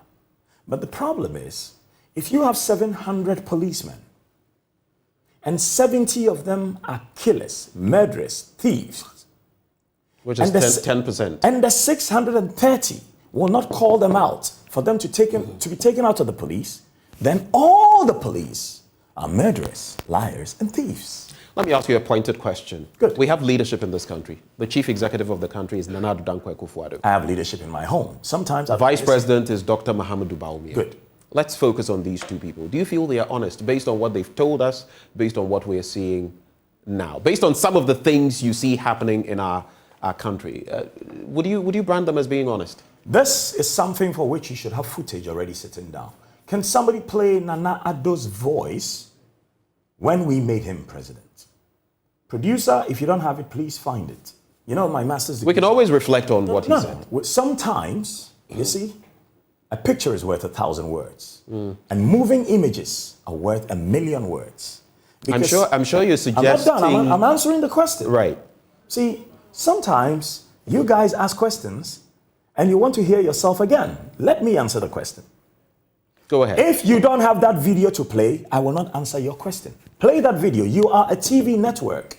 For this program, your producers should look at all the things that can possibly come up. And that is the essence of a producer. I agree. To have them all already lined up, play them on the screen. Have you got it now? In that same vein, we'll try to get it. Until we get it, I will not. But I think I know exactly where you're going. You don't know where I'm going. Well, you don't. I may. Play the voice. But we all do recall when the president spoke about defending the public purse. Lady camera, and all of that. Tell them to get. So we'll get on that. I personally sent it to the producer in case he doesn't have it. So KKD, here's the thing. You also know that in this terrain, it will take some time to get something like that. So my producers are working on that. We'll get the video. We'll get the video shortly. Fantastic. But in the interim, what picture do you contemplate when you see Ghana today? You've lived for almost 6 decades in this country. Well, I'm only 56. Yes. I've got 4 to go.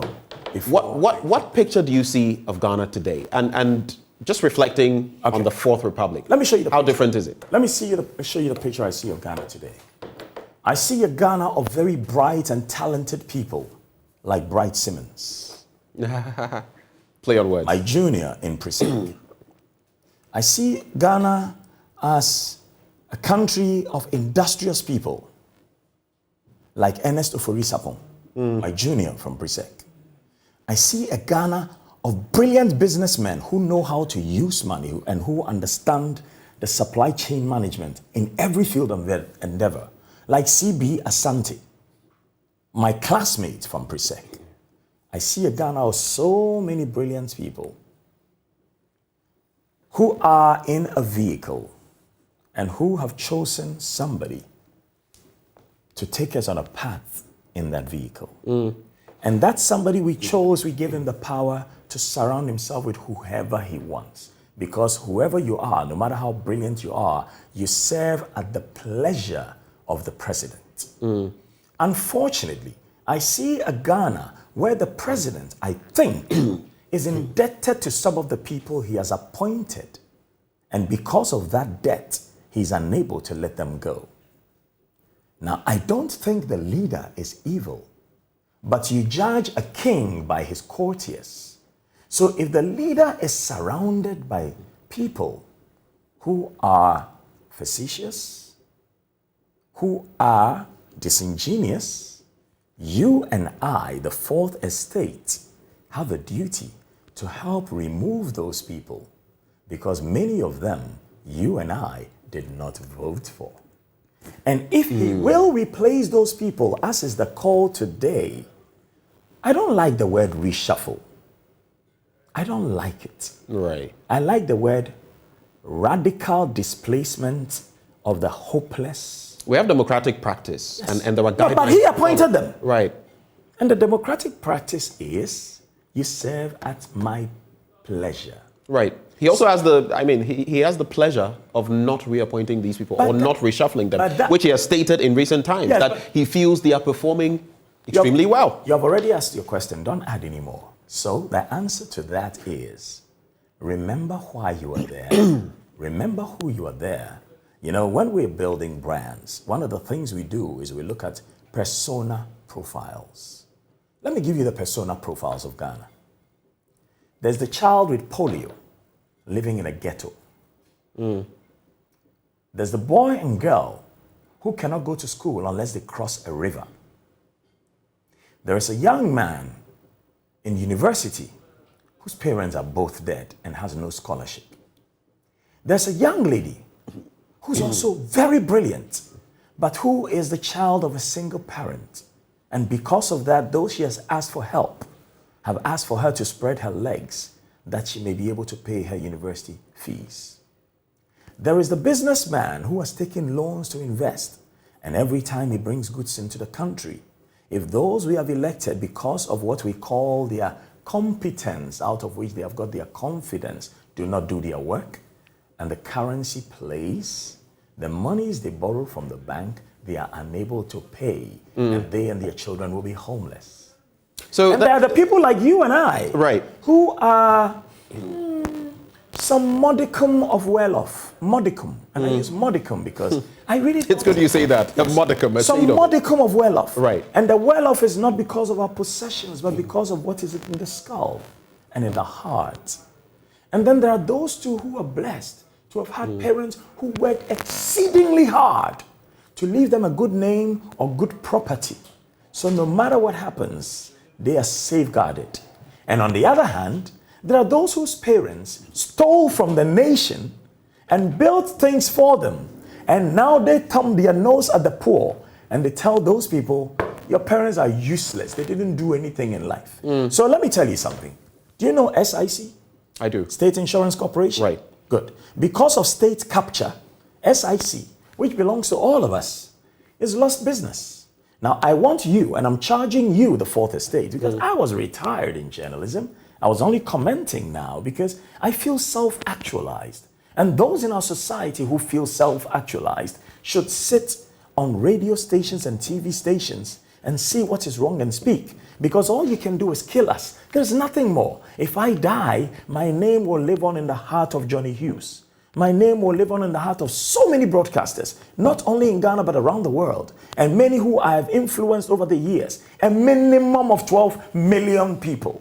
Those people will mourn me in their hearts. We don't need a grand funeral in front of anywhere for me to be remembered. We pray that the point I make no such thing happens. Is that look at the state capture that has denied SIC of work. 10 years from now, some stupid child will sit down and say, and the hopeless managers we put in SIC, let it go to waste.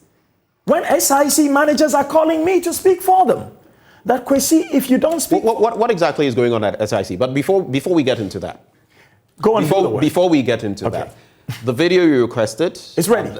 It is ready. But what portion do you want us to reflect on? Because it is a pretty lengthy video. Good.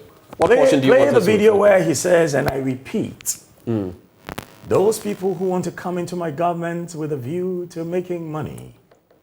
And I added this for him because I think he thought it in his heart. Those greedy hyenas and vultures who will come as though they come to serve the nation, but to grab for themselves. Go into the private sector because you can't do that in my government. That's the part I want you to play. All right, so we'll be playing that shortly. Let's go ahead and watch what Mr. President said that particular time. Coffers are not spoiled for the party that wins an election, but resources for the country's social and economic development. I shall protect the public purse by insisting on value for money in all transactions.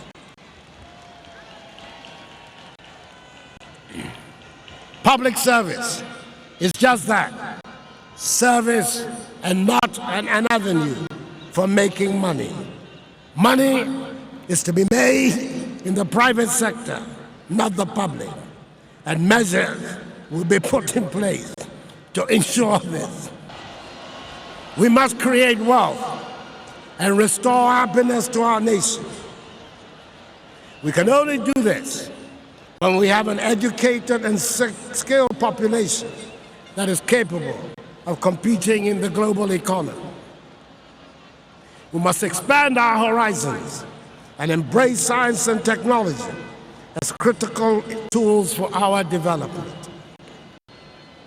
We believe that the business of government is to govern. Ours is to set fair rules. We will provide vision and direction and shine the light down the path of our entrepreneurs and farmers. So the business of government is to govern. We've heard the president and what he had to say at his inauguration. Over to you, KKD. Fair. He used the word fair. Right. He used a word that I think you didn't play exactly the part I wanted, but if you listen to that, it is clear that they will set fair rules. What is fair about the fact that if you're in the public service, if you're a messenger, an officer, principal, or a director, as I was a director in government, just in case you guys don't know. I love public service. I left because I had to go back to London to be there for my children. Right. And if you think of the fact that you say fair, and the Public Services Commission, call anybody on that and ask them, if you work in the public service, if you're a messenger, you cannot do any other job. Now, if you're so brilliant that the whole nation has never seen your brilliance before, right, and you think you are Elon Musk, you don't seek to be the minister for, or what they call, Secretary of State for Technology. You go out there and make a Tesla. Everybody wants to act like they are kings. You're not a king. You're not our leaders. You are servants. Be servants. Then you will become leaders. You understand servant leadership, don't you? So what is fair about somebody who is running a business, which clearly can make so much money, whether in this government or the other, but decides he's not well? And I'm talking of a minister. And so he has resigned. Which minister specifically? Minister for Finance. Right. And so, because he is not well, resigns from his business, but now comes to serve government. If you're not well to run your own business where you can work in your own free time, are you well to run government business? Are you so brilliant that there's none more brilliant than you? And now you are there, and for all the bonds, people who don't understand bonds is essentially debt. Debt. So you were sitting there as a Minister of Finance, and somebody appointed at the presidency as what? Another what? What's the title of my younger brother Edubuahin's son? What is his title? Well, some have said Deputy Minister of Finance, but we also know that he's a Minister of Finance at the Office of the Presidency. Wastage, purposeless wastage. Purposeless wastage, like Minister of Information. I've been told. No, please, let me answer the question. Hold on, let me just interject here. Let me just interject here. We've been told that they have the men and they need these men in pole position so that they can deliver what they promised to the people. That's what Mr. President said at his inauguration. And those men, every time Ghana gets poorer, they get richer. All of a sudden, a whole nation has fallen into stupor and squalor. We now cannot even define conflict of interest. All young people watching me, Google conflict of interest Investopedia. It is the idiot's guide to conflict of interest. And when we say idiot's guide, it's not an insult, because there are books called the idiot's guide. Yeah. It is in the simplest possible terms for the lowest common denominator. Look, I love Ghanaians. I love Nanado. I've loved him for 35 years. But if his wife and his own children and his stepchildren and the people he has appointed to serve him cannot tell him the truth, somebody must, because this whole nation cannot burn because of Achan's. Go to the Bible and read Joshua chapter 7 and read the story of Achan, the man who stole from God. Because of him, a whole people lost battle. It had never happened before. And until he stepped forward and said, I'm sorry, I'm the one who stole, and was stoned to death, and his wife and children were stoned to death, and his cattle and dogs and chickens were stoned to death, that nation would never go into battle and win. Pardon the interjection, but is Nana Dankwa Akufo-Addo that person you speak of in this context, who basically, because of his actions and inactions, is leading us down the slippery slope of... He's not the one I speak of. And sometimes I understand that journalists must ask questions to get their clickbait. I speak of those around him who clearly are benefiting from the failure of the nation. Because as the nation fails, so they make profit. So, like I sang, who the cap fit, let them wear it. Why is a pensioner who has served honorably, in dignified manner, knowing full well the number of people who need jobs, still getting another extension? Why? He is one of them I speak of. Why the are deputy people... director at the GES. Why? There are so many more. Why is it? I have sent your producer certain things which I think he feels uncomfortable to put on air. Why is it that in a nation where there is so much competence, so much ability, and also so much wealth, well, the wealth is not qualified by the taxes people pay? Because if you're arriving in Switzerland or the United States of America, and it is not jealousy when the police arrests you for beating and killing a woman. It is not jealousy when the police arrest you from stealing jewelry from a shop. So too, it is not jealousy when we talk about what is wrong in our society. But the thoughtless and those who others will vomit into their mouths to go and insult their elders will defend wrong, because wrong is defined by who is giving me the crumbs of his table. And I've heard you talk about some people in that light recently, but I think I would stay away from names because they are not part of the elders. I address the elders. I address spitting into the mouth the leaders. Right. When you let people spit into your mouth for you to go and insult others. No. My royals have called me. They have told me, Kwesi, you have an explanation to do. My royals are my elders. The politicians are our servants. And if they serve well, we elevate them further and call them leaders. And then we call them our elders. Kwesi, we'll go back to the SIC question that you brought up. But I'd just like to find out from you. It's state capture. State capture. Right. Good. In that clip we played, some portion of it, the president talks about defending the public purse. Are you seeing that? No. Nope. The president is somebody I've loved for 35 years, and I'm proud to say it. And some people think I must denounce him. I will never denounce him. Why? When I love you for life. But my loyalty is not to people. My mother told me this. My loyalty is to values. So the people who uphold those values will retain my loyalty.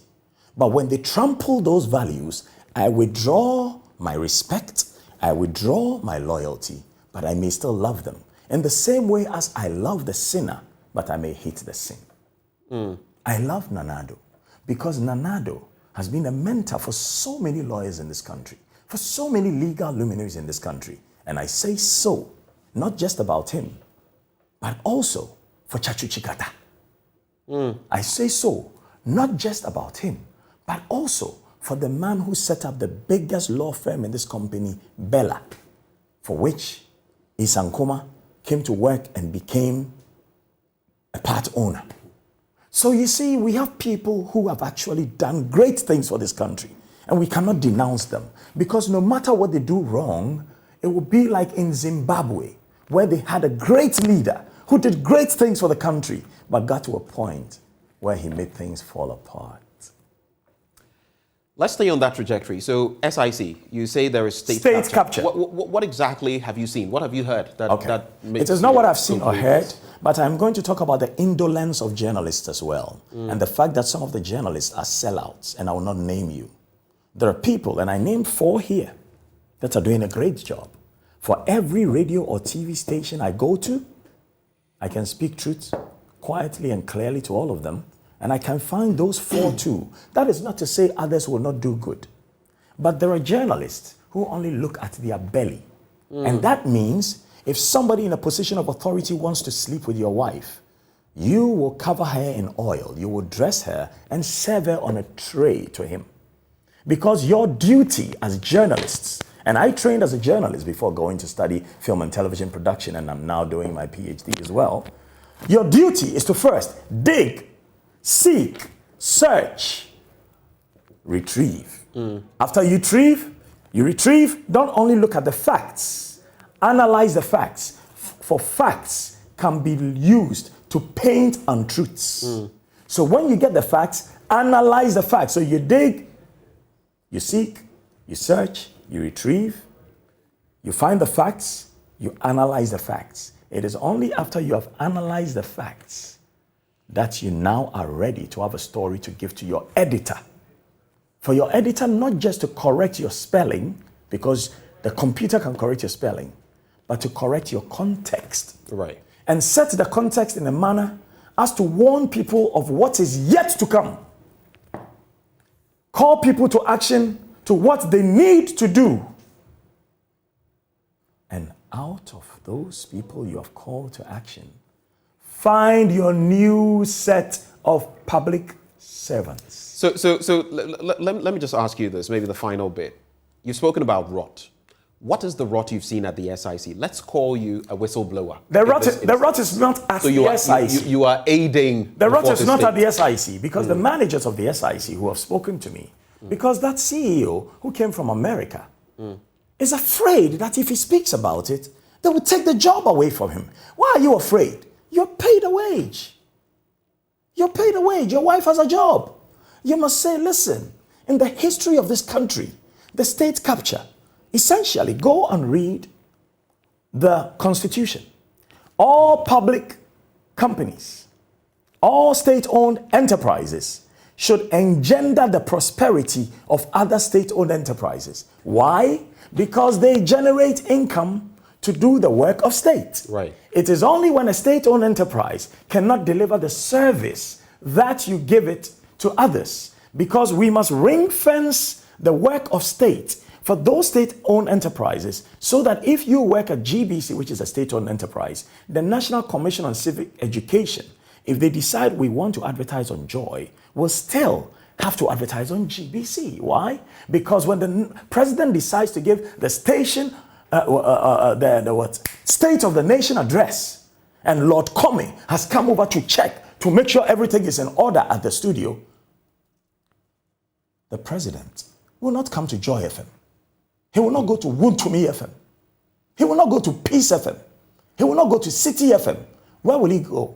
Like the Queen goes to the BBC, not ITV. Where would the president go? To the GBC. Why? Well, it's the national broadcaster. That's it. And it is owned by the state. So you who work for government, who will take money away from government because you cannot take a bribe from government and give it to somebody in the private service because it is easier to get a kickback from there. You are only alive because it is illegal for you to be shot. What is wrong with us as a people? What is wrong with us?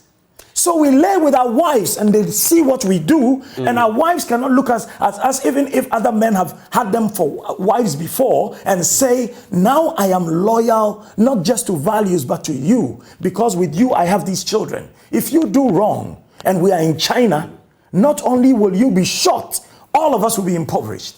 If you do wrong and you are in Japan, you will commit suicide.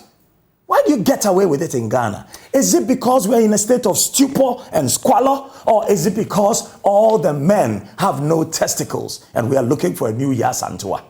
What is it? Tell me. At least you're speaking, and you're speaking boldly. You have spoken too. Let's Kojo Yankson has spoken too. Let's get into this aspect of the conversation. It interests me because you are Adongo has spoken too. You are part of Nananum. Let's put it that way. We've had the flag bearer of the UPP, United Progressive Party, Odike, who recently spoke about Galamsey and how it is giving us a beating, how it's polluting our natural resources, especially our water bodies. And he cited Nananum and said, guess what? Some of you, the chiefs, are in there. There was huge backlash. You see, I love it. And recently, his office was vandalized he himself escaped being thrashed or maybe even shot by a whisker. The question is, why should that happen? That shouldn't happen. Do the traditional authorities even have the right to banish him Traditional like they authorities. No, traditional authorities can banish you. So for those who do not understand the culture within which we operate, all land in this country is vested in the traditional authorities, right? And that is why, before I answer Odiki's question, I want to speak to Oboshi Sai Kofi. Oboshi, we are yasan to awati. Yo jibo, yo pakpa jibo. Ganyo bi jibo. None yo fe ye airport wa fe wale. Wolo e fe wana, obo modern. Ajiebo e wa na shika. Shi Oboshi ogbo. Okpete. Okpete. The lands, including the ones at the airport, which we hear are being given. I love Nigerians, but no Nigerian will be so stupid as to give their airport to a Ghanaian to manage. I have given the document to your producer. He's afraid to put it on the screen. He's afraid. I do not think that is the case. No, I have given it to him. He's afraid to put it on the screen. But we have editorial policies that we must But let me come. So check anything it. on Yeah, check it. You can check it right now. Right? Those lands at the airport are for Ghanaians. The management capacity and capability for the airport is within the Ghanaian ambit. Ghanaians are hospitality. So the country is basically up for sale? I wouldn't say the country is basically up for sale because you cannot go and do that stupidity in Adansi. It happened some years ago that when they dug all the gold out of Adansi, they did not even fix our roads. They tried. They did what they could. But Adansi did not speak. Adansi did not speak because I come from a bedroom. My chief is Nana Amwaku Tufo, a learned professor, a wise man. He speaks in soft tones and he tells me to be fearless, but to only speak the truth. When the gold was taken out of Adansi, Adansi was not developed. Other parts of Ghana were developed. Adansi did not complain. Otumfo did not complain because Adansi is part of the Ashanti region. Let's. But let me come to the crux of the matter. And as you come to the crux, Oboshi's thing that I said, Oboshi has been taken off a board because he was fighting to ensure that our heirloom does not go to foreigners.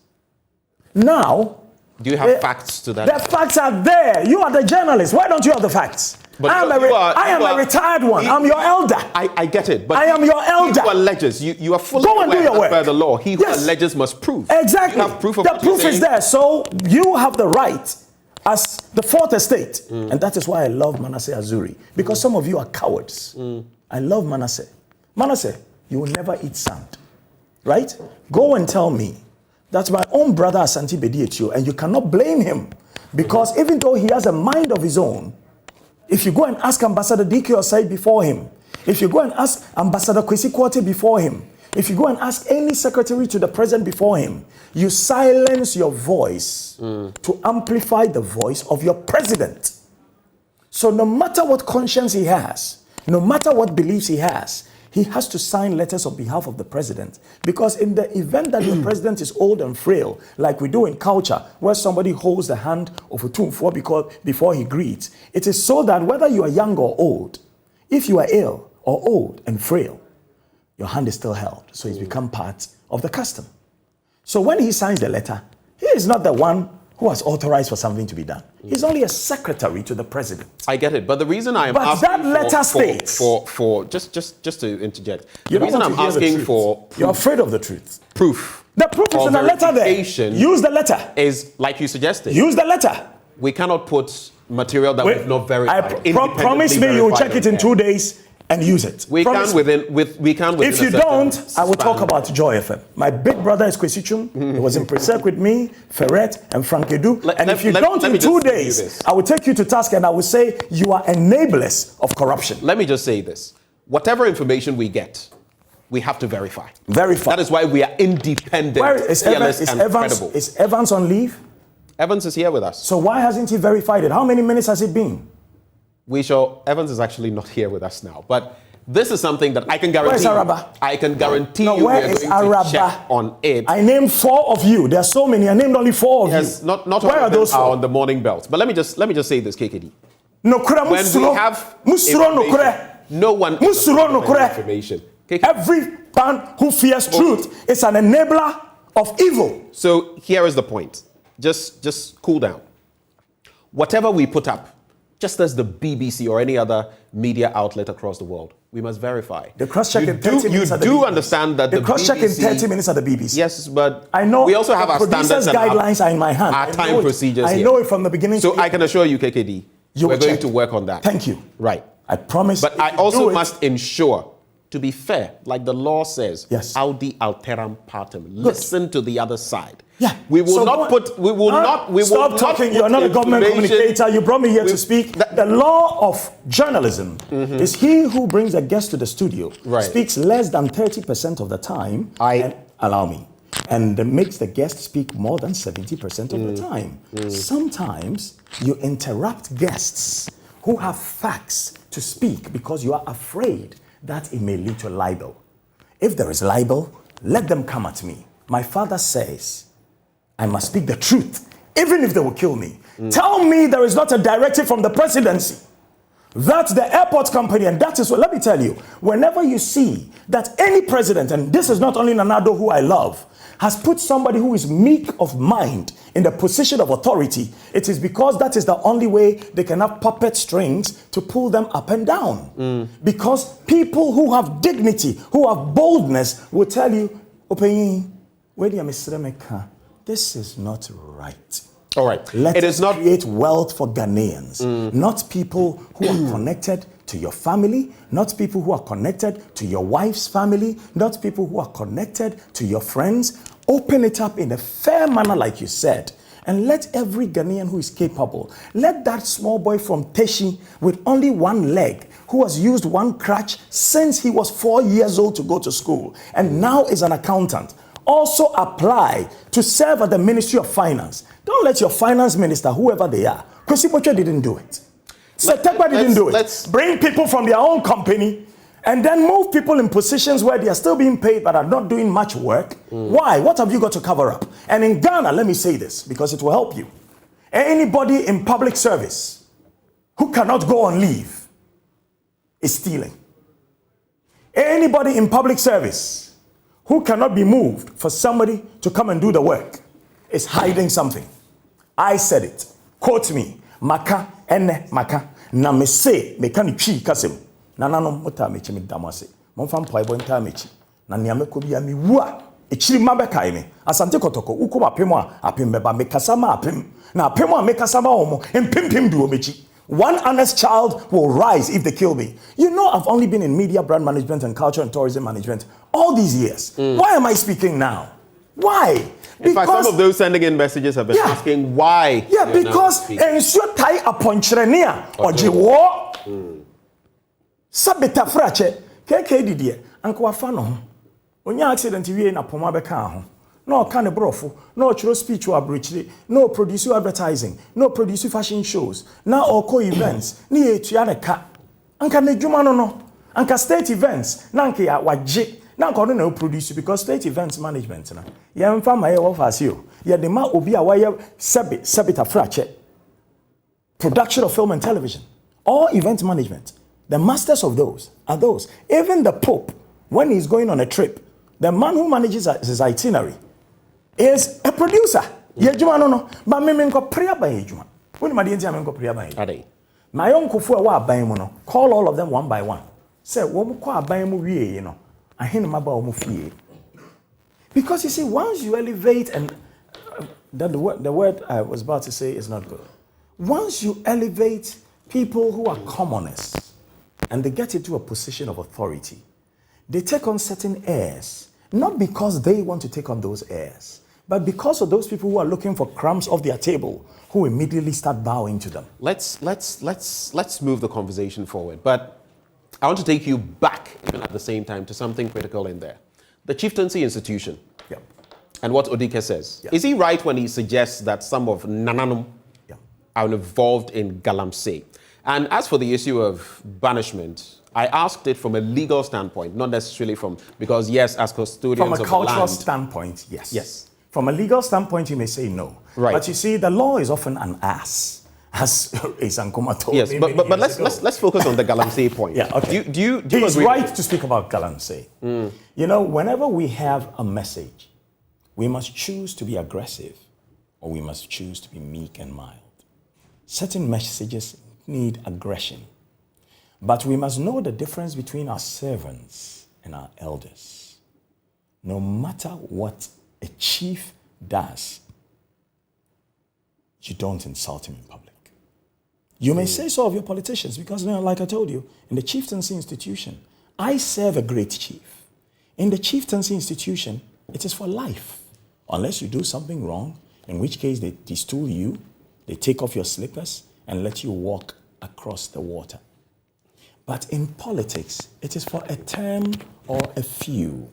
So if you can understand, now, and I think the problem with Odike, with all respect, and I love him, is that out of the abundance of the heart, the mouth speaks. Mm-hmm. And his heart was full with anger because he has seen how our water bodies are being destroyed.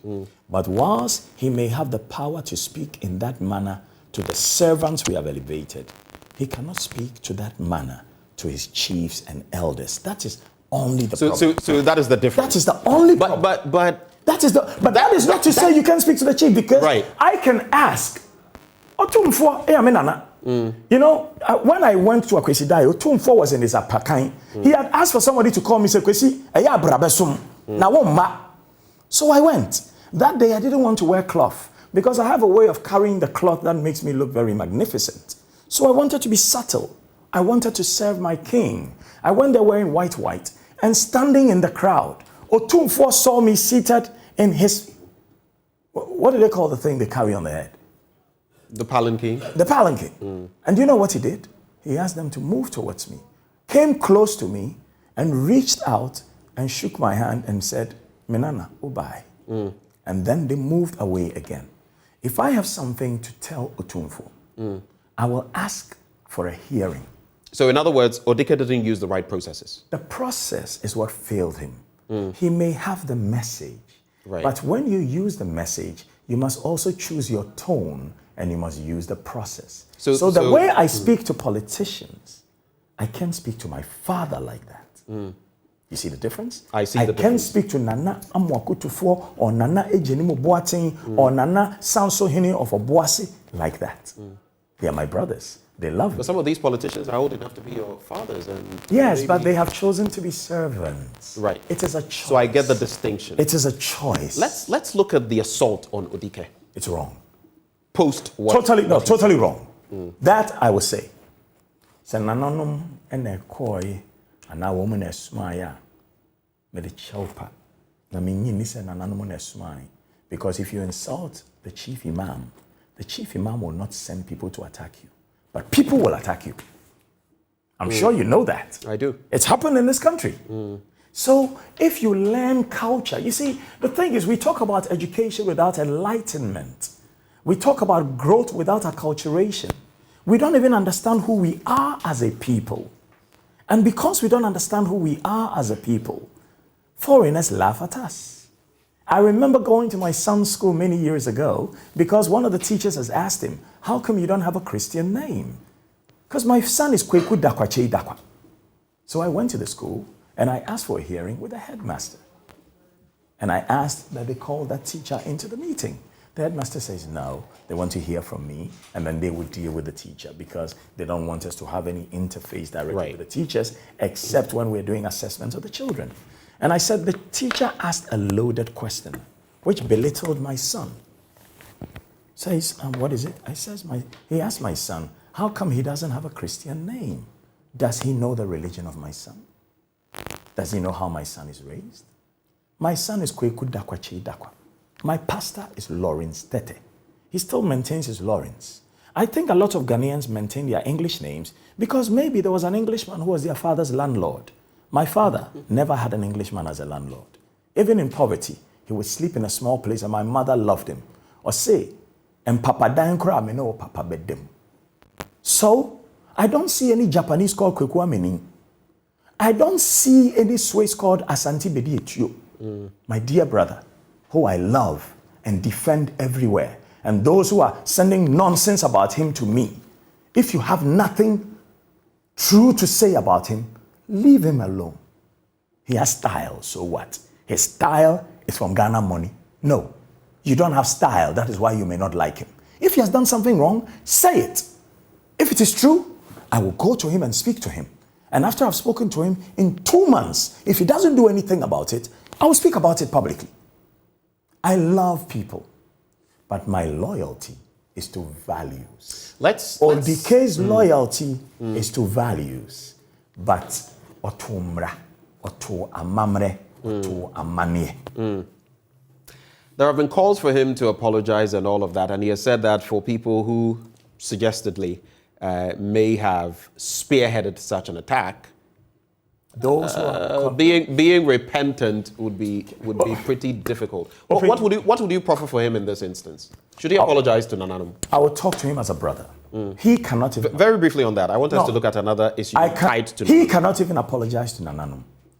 He must plead with Nananum to apologize on his behalf. Right. Because he doesn't have the place, nor the import, to speak directly to his village chief, let alone to Otumfo. See, let's understand culture. I cannot go and speak to Nanado without first trying to make an appointment through one of his people who serve him as chief of staff, or in the greatest case scenario, through Asante Bediatio, who is his secretary. Right.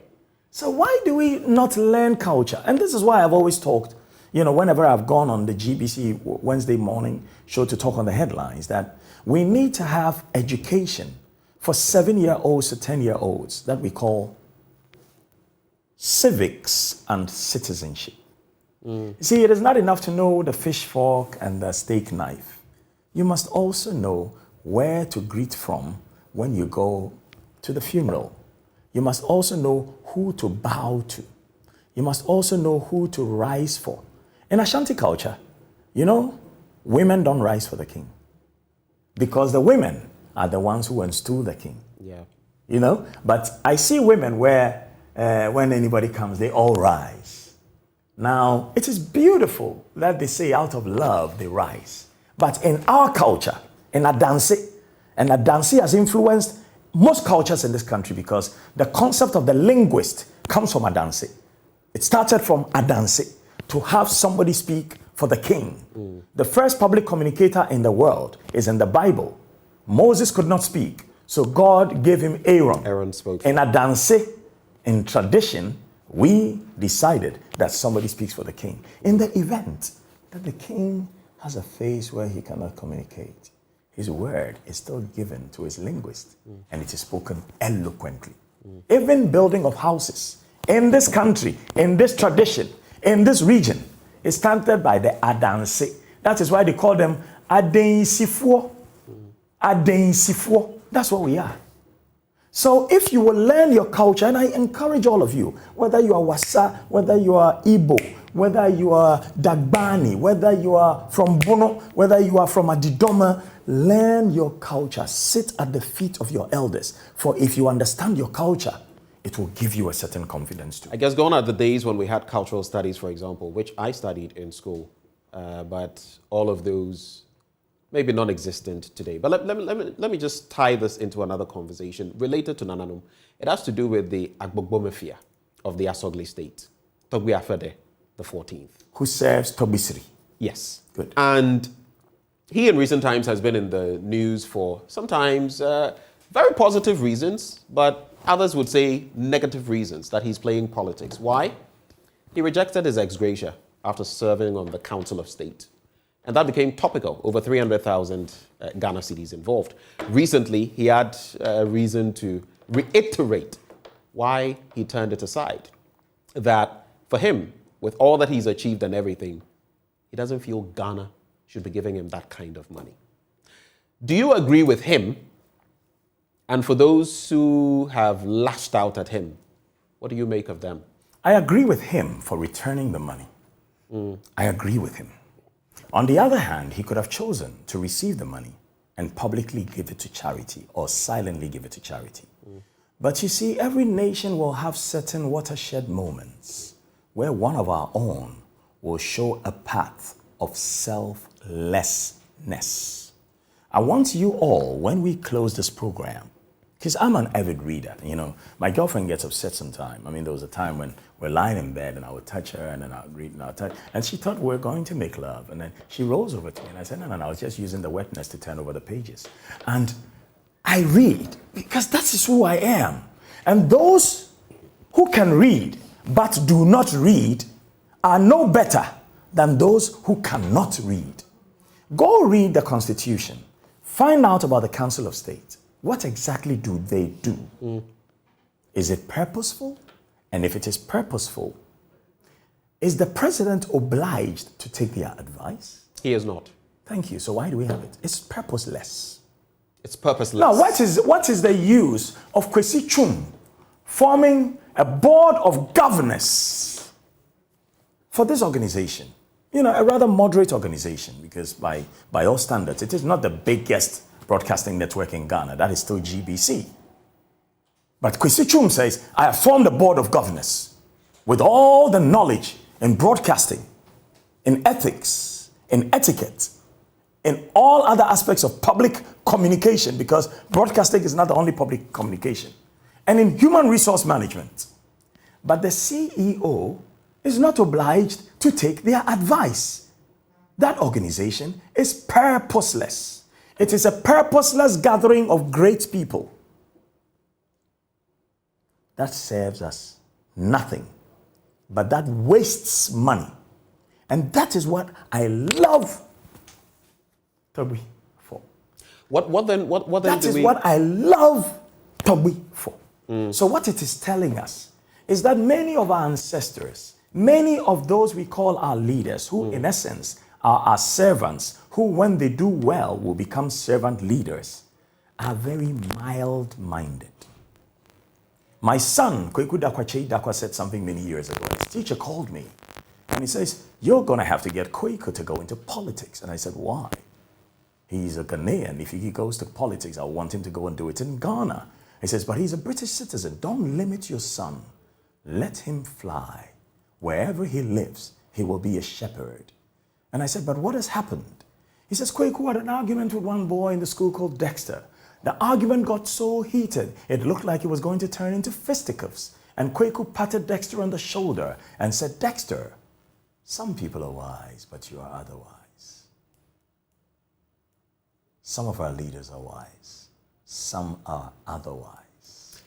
And they are helping to waste our national resources. The concept of ex gratia has to be discussed with urgency. And that's the very next question I'm coming to. I knew you were going to with urgency. Let me just bring this in. So cut it out. Stop it. My father has worked for 84 years, paid all his taxes. Right. He's not begging for anybody to give him money before he goes home. And you get a chance to serve.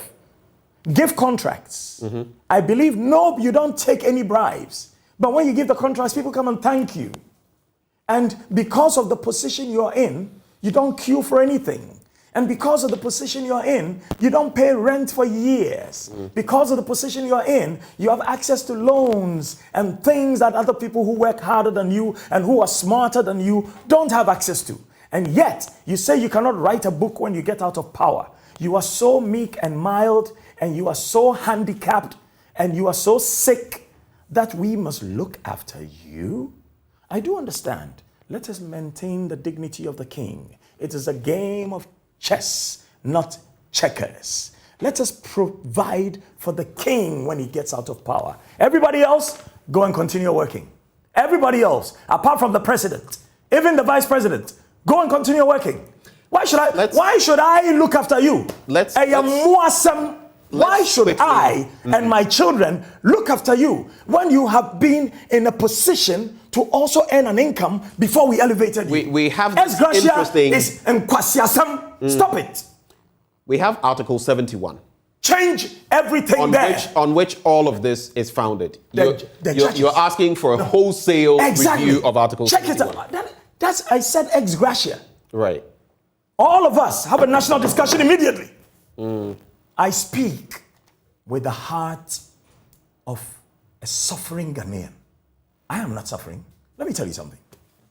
When Nanado gets very ill, where does he go? answer the question.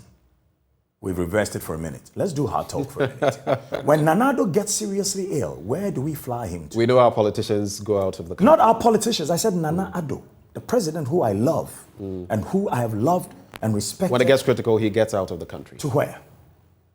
To the UK? Maybe. Many of these other countries. Good. When he's vice president. Look, there will come a time where we may not even need a vice president. Because really, what exactly does a vice president do? Really, there may come a time. Because if we don't... Is that role redundant? Oh, please. It is totally redundant. I said so. Those who say they are intellectuals... So Dr. Baumia's office is redundant? He has an office which is totally redundant. What are you talking about? Even in America, what does the vice president do? Even in America, what does the vice president do?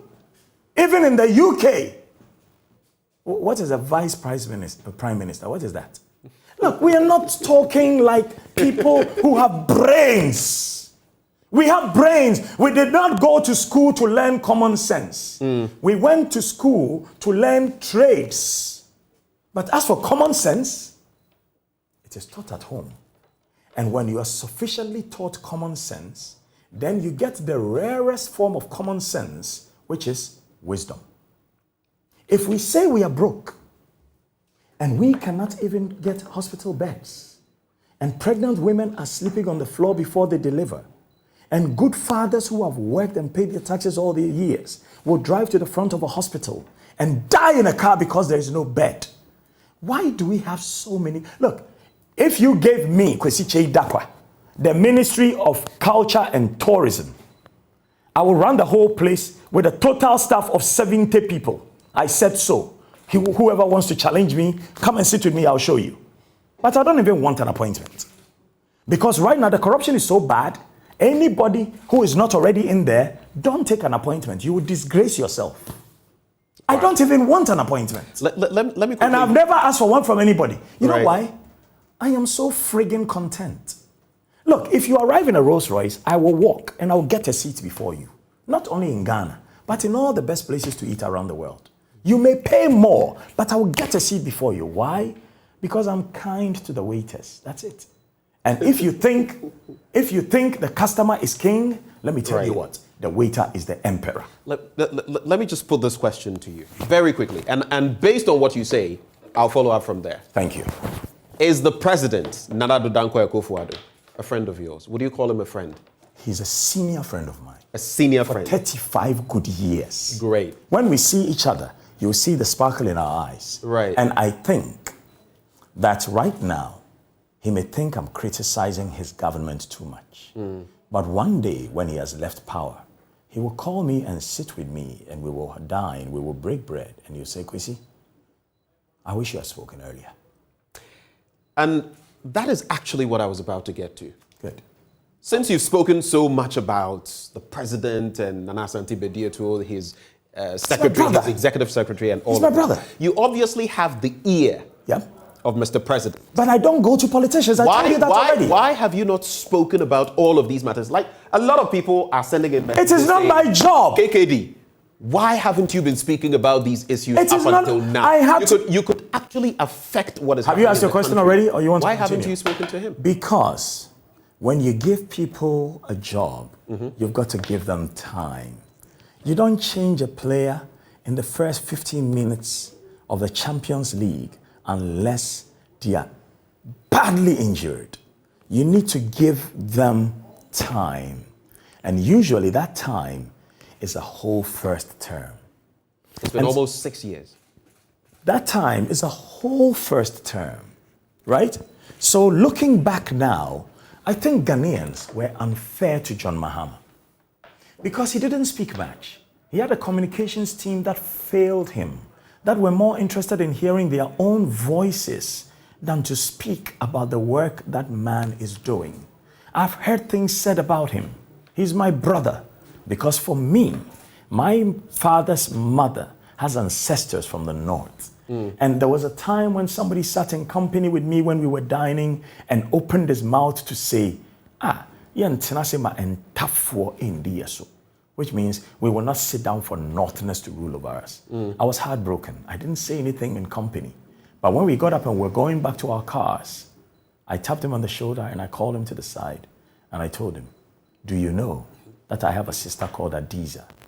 Do you know that I have a sister called Hawa? They actually use those names. And do you know that my name from the north is Masaud? He says, oh, Chrissy, why are you telling me this? I said, because of the remark you made over there. Right? So if we could victimize this president so much, and now people in the MPP are calling me and I quote them, and these are not juniors in the MPP, and I quote them, Abba, nanado di ada hu dono, nana memmuo no, amana yese John Mahama ye Yesu Kristo. John Mahama is not perfect. Right. Because the Akonfem also flew out of Ghana. Right. Right? Because the talk of that bauxite thing also sounded like nepotism. But is that nepotism different from what has happened with PDS? Is that nepotism different from what has happened with a nation getting poorer and a minister at the presidency getting richer of the nations getting poorer, and the minister of our financial affairs company, which some evil people, some of them respectable men who should go quietly into the dark night so that their children may still benefit from their name, defending this conflict of interest, and without first even doing disclosure that I want to speak on this. And before anybody says anything, I want to say I am a non-executive director of Databank, so I'm actually a beneficiary. I see. That I didn't. If you, of course, you know, I don't like saying his name because this is a man who is an Adanse, and he's also this year like me. He serves his chief like me. I can speak because I do not sit on the big throne. But when I'm elevated to that big throne, my voice will be lost in politics. That is why I must speak now. Right. KKD, let's wrap off the conversation. Nana KKD. Nana KKD. Thank you. Let's cap off the conversation. We're actually pressed for time. We've exhausted our time, but I had to sneak in these two quick bits. You want a one-sentence answer? I'll give it to you. The NPP, the current administration, wants to break the 8. What is break the 8? Break the cycle of 8-year tenures. I think it is stupidity that anybody even opened his mouth to say that. Be purposeful, be intentional. Do they deserve to break the 8? I think it is stupidity that anybody even coined that term, right? You have married a woman for 8 years. The woman is displeased. She's thinking of leaving you. It is at that point that you now say, everything you've been asking for, I am now coming to do. If I had my way, I would say, all the people of the CPP who have left to join other parties, including all the people of the CPP who through greed and selfishness, when they were no longer the leader, decided to leave to form another party. Get back together so there will be a third force. Because what is going on is this. You may not have seen it, or you may have seen it and do not want to say it. But as for my brother Kojo Yankson, Kojo, if they sack you, I'll share my mpotompoto with you. Speak up. Because, my brother, the MPP accuses the NDC of thievery, and then they get into power. You accused somebody of thievery. Have you prosecuted them? Have you convicted them? Some even accused Ibrahim Mahama, who is my brother too, of doing things to the country. And then, when he opened his Jata Cement, they were congratulating him. Yeah, true. So my point is, when you now are in fleeting possession of power, what is it that hinders you from prosecuting the thieves that you proclaimed they were? Is it because you have now taken from their pot of gold?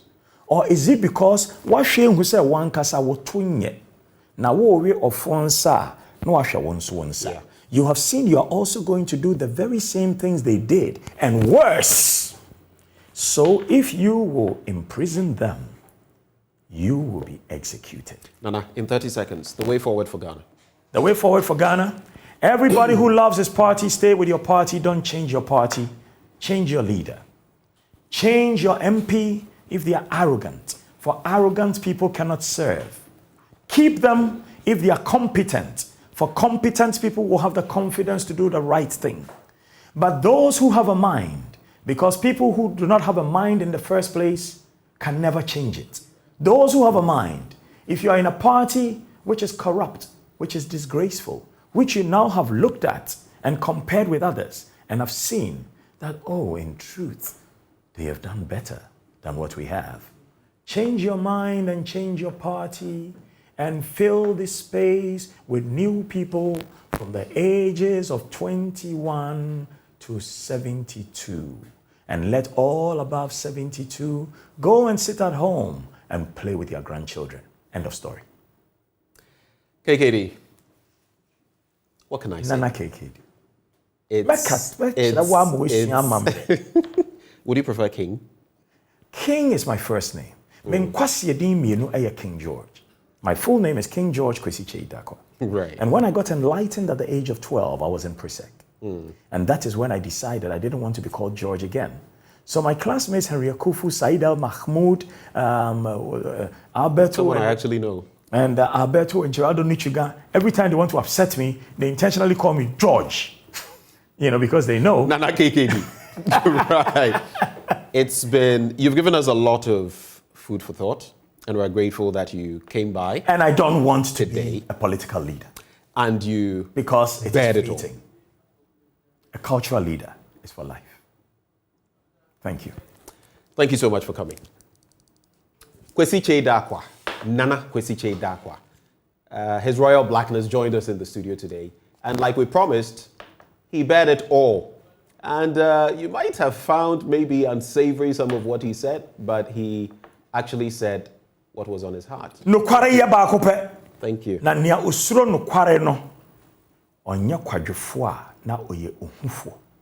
There is only one truth. The one who is afraid of truth is either indolent or a coward. Let's get... so right from here, we'll be connecting, of course, to the Accra International Conference Center. We have a lot coming your way today. We kickstart the EcoBank JoyNews Habitat Fair, the final installment, which is coming off from there. A whole lot more on the AM show. Do stay. We'll be right back.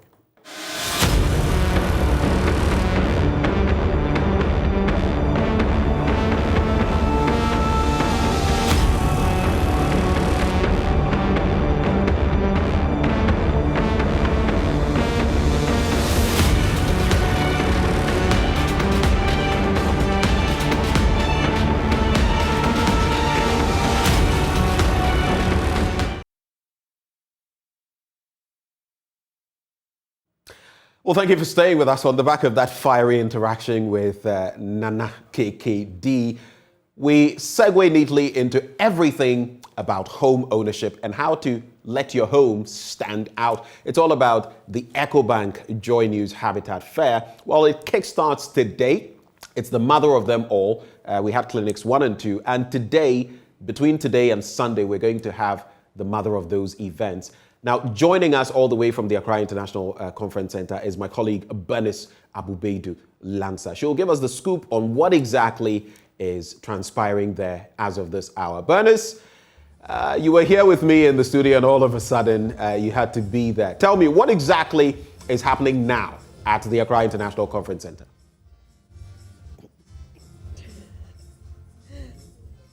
Right, Benjamin, that was quite an interview you had with KKD. It was an interesting one. But today at the Accra International Conference Center, it's the main edition of the EcoBank JoyNews Habitat Fair. And you can see clearly at the foyer of the center, we have our exhibitors mounting, putting together their stands, what they have to offer. But right before you get in there, you even have the opportunity to see what most of our advertisers have to offer before we get in there. So you see the pull-up banners of Elegant Homes, Cities and Habitat, Rent to Own. We've got Gold Key Properties who are celebrating 25 years of building prestige. We've got Prabon Greenfields Kumasi, introducing the new Model E Acacia. And it's interesting because then if you're coming from Kumasi, you know that if you even want property in the Ashanti region capital, you can get one. It's not all Accra focused.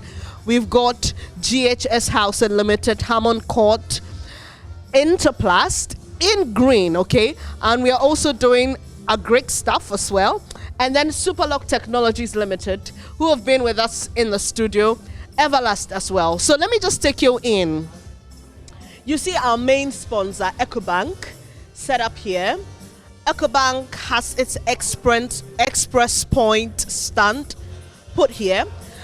What EcoBank has to offer you is financial solutions to home acquisition and home furnishing. So they have EcoBank Home Ownership Mortgage, EcoBank Equity Release Mortgage, EcoBank Pension Backed Mortgage, EcoBank Diaspora Mortgage. So if you're watching us and you live outside the country, EcoBank has still gotten you covered. We have Elegant Homes and General Construction Limited just to our left, and they've done a really beautiful setup here where they will be interacting with you, and we're expecting a lot of people, so we've made room for seats, comfort. Remember when I spoke to the chief executive of Elegant Homes, she told us that they're also into PVC windows, and there you can see some put on display, beautiful doors here. So you're not only going to get information on what our exhibitors have to offer, you're also going to see firsthand the products that are available for you. So Elegant Homes has 4-bedroom detached and suite, family area, upper terrace, 1-car garage, 1-bedroom boys quarters. Plot size is 100 by 80 feet, 4 areas, 270 square meters by 2,906 square feet. And they've also got their Belton, which is a 3-bedroom detached executive. And the details are there. Let me take you to see our other exhibitors. We've got Lockswood House. They're still setting up. And once you come here in the next hour or so, they will be fully set up. Global Lighting is also setting up. Hello. Hi. So Global Lighting, anybody here to talk to me to tell us what you have to offer? Yeah. My name is Ishmael Saka. I'm the marketing officer of Global Lighting. And Global, we sell residential lighting, commercial, industrial lighting. We are the solution to all your lighting problems. So for the fair we are representing this year, we want everybody to, come and participate. Come and then have a look at the things we have so that you can make a good choice. Thank you. When it comes to lighting, progressively, engineers and manufacturers have tried to give us low-consuming products when it comes to lighting. Tell us what you have to offer in that regard. Okay, the generation have changed, and we are now using LED. LED lights are energy efficient. We've stopped using those conventional lighting. So for energy efficient, you are safe. Right, so Global Lighting is what to look out for. They're setting up, they'll put some of the lights they have on display shortly for you to see. And we've also got Syntex containers right there. We were told by Sabrina. Hello, Sabrina. Hi, Sabrina. I spoke to her yesterday in the studio, and she told us about the colors they have. And today, you can see, if you love purple like I do, because I went to Infantiman Girls, you can get a purple water tank. They've got yellow, white, they've got gray, red, green, blue. These are Ghana colors, she says. Great, let me grab this chair and sit by you. Great. It's good to see you. I told you I was going to come, so I've come. Great. So, remind us again, you have a special package for those who are going to come here. I am interested in special packages. Well, the package is just visit our stand, and then all you have to do is to leave your details, and then just buy something from us, you stand a chance of winning 1,000-liter tank plus free tank cleaning for 1 year. I said this earlier. Which of these is a 1,000-liter tank so that we can have a visible representation? It's outside. Okay. But which of these is close to 1,000 liters so that we can have a rough estimation? So we have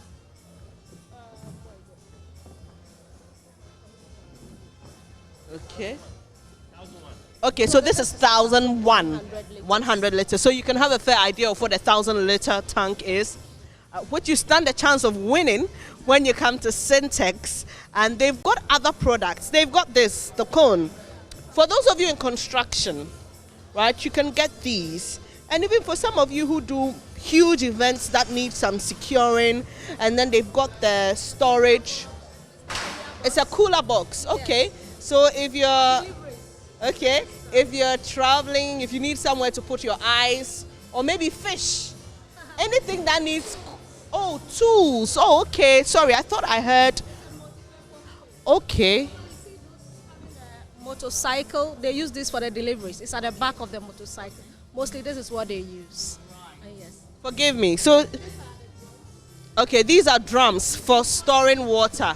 Okay, this is a multi-purpose tank. Let me just repeat that. So you can use it for anything fit for purpose. You can store your tools in it. You can use it as a cooler box. You can put ice and drinks in it.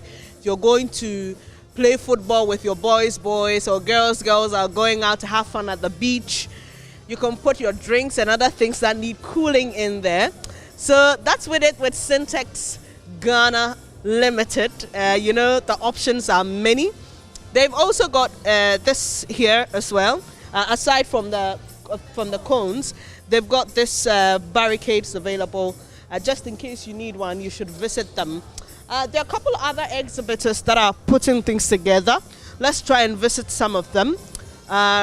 There's Rehoboth Social Housing Limited, which is yet to complete. Now, Virtual Security Africa. Hello, good morning. I'm back again. Good to see all of you. Who is speaking to me this morning? Hi, what's your name? Alberta Newman. Alberta. Run us through what Virtual Security Africa has to offer. Okay, so Virtual Security Africa is an electronic security company, and we've been in existence for over 14 years. And right today at the conference center, we also have a stand here, and on display we have our access control, fire alarm systems, the CCTV, and many others. So we are inviting everybody to actually come in today and come and discuss their security needs with us. So these are the fire alarms, okay? These are CCTVs, and they're different types. Yeah, different types. Okay. What is this one? That's the panel, the fire panel. Okay. Well, what does it do? Actually, it's a centralized product for security. So we have two types of fire. We have for non-residential and then residential. For non-residential, we ask them to go for the centralized one. So there's a panel, and then we connect the detectors to it. So immediately there's fire, it will send an alarm. Yes, it will trigger, and then you show exactly where the fire is coming from. And these are, I'm sure, access controls. For those of you who have offices and you want to restrict entry, yes. Authorized persons from entering your premises, you come in for the access control. And let me just share this story, and it's a true story. A church was robbed, and there was a department of the church that was in the main auditorium, and the robbers insisted that the leader of that department should take them into the office. But he didn't have access control, so there was no way he could go. So this is very, very important. All right, so when people come to you, what do you take them through? You just mentioned that we have residential and we have industrial. So do you visit their sites? What exactly do you do? So when the visitors stand and they tell us about their security needs, fine, they see on display what we have, but they also tell us what their needs are, and we have solutions for every need as well. In fact, so we take their details, and then we visit their homes or their businesses, and then conduct a survey if there is a need for it, and then we take it out from there to close the deal.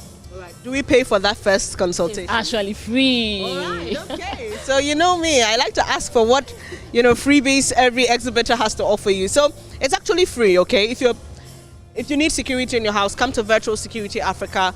Talk to them about what your needs are. They will visit your site and offer the best advice for you. Thank you very much. I'll see you around. All right, so moving on, still trying to find some exhibitors to speak to. We've got Duraplast Limited, all right, ready for you. As you can see, all these chairs are here for you. They've also got a couple of handouts detailing what they have. They have the CD wash station and other products here. I mean, you may not even need to talk to them necessarily. You can pick one, furnish yourself with the details, and then make a decision. We've got Cities and Habitats, rent to own, setting up for you. Hello, good morning, how are you? Let me move on quickly to Cities and Habitats. So what Cities and Habitats offers, which is unique, is that they give you the option to rent until you own. And they'll be telling us exactly what they mean when they say rent to own. Good morning to you. It's good to see you again. The last time I saw you was at the West Hills Mall, right? Okay, so we are here as the main event. And tell us exactly what different thing you're offering us here today at the conference center. Oh, okay. So we are running a promo. For 2 years, you wouldn't be affected if there should be any inflation on the dollar rate. Yeah, so that is what we are offering. Yes. Oh, right. So you've fixed it you've pegged it. Yes.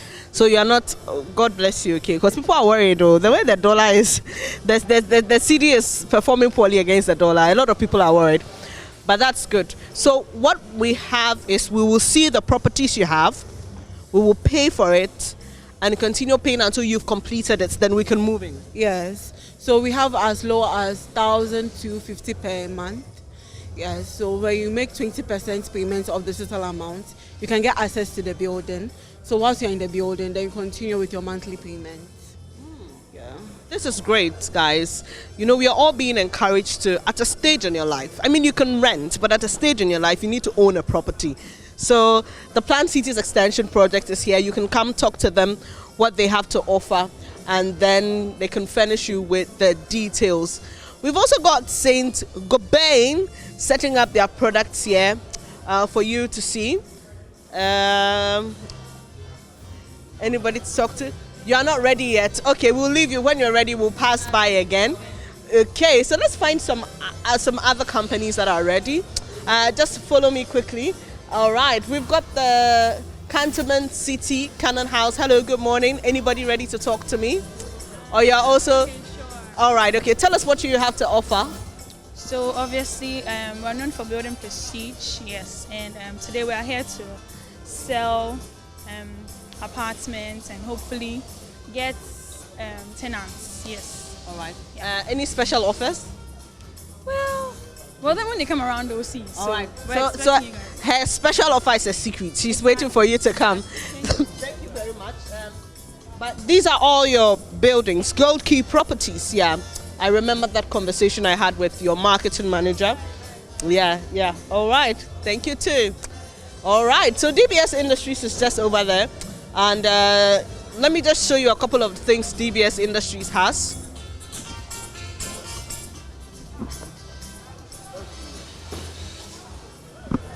Okay, so these are some of the products on display.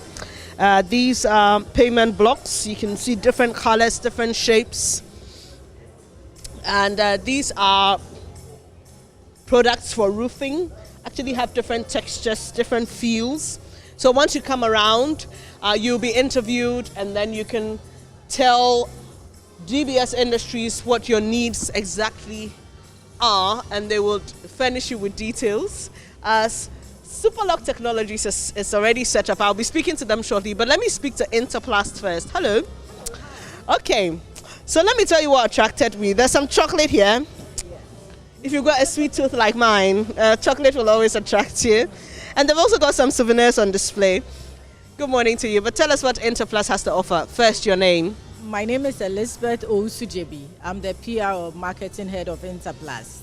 So every year, as usual, Interplast make sure we don't miss the Habitat Fair, and we are here once again to present our various range of products to clients who are building new homes, who want to renovate their homes. It's a one-stop shop for building materials. When the house name for Interplast, people know us for pipes. But Interplast does more than just the pipes. But as usual, we have the pipes for your borehole. Can we see them? It's always better when you see them. So this is a pipe we call the PPR pipe. It's for hot and cold water. Previously, people use copper pipes, which are much expensive, and then normally they get stolen in the line of building or construction. But this is made of HDP material, so it's a solid material. It's a welding process also for the joining, so you don't have any leak, and it's very fast. I can tell you that with this, my own home, I did an installation myself. That's how simple it is. Oh, really? Yes. It's a DIY thing. Yes. Okay. And then we also have our windows and doors here. This is actually nice. So guys, let me tell you what, I have an eye for quality. And especially when I see things like this and I see alignment, I get excited. So I spotted it when we're standing there. And I love the colors. This looks like, can I? Okay. Feels very secure, and it has a net. Okay, so if you live in a dusty area or an area with mosquitoes or flies, don't worry. Interplast has got you covered with this very beautiful window. So these are what, PVC? Yeah, PVC. These are manufactured locally by Interplast in Ghana, not exported. So what we do is that you just tell us your measurement of the area. We do the manufacturing ourselves, and when we do the installation as well. And as you said, it comes with mosquito net, which is easy to slide. You can take this off and also wash and fix it back.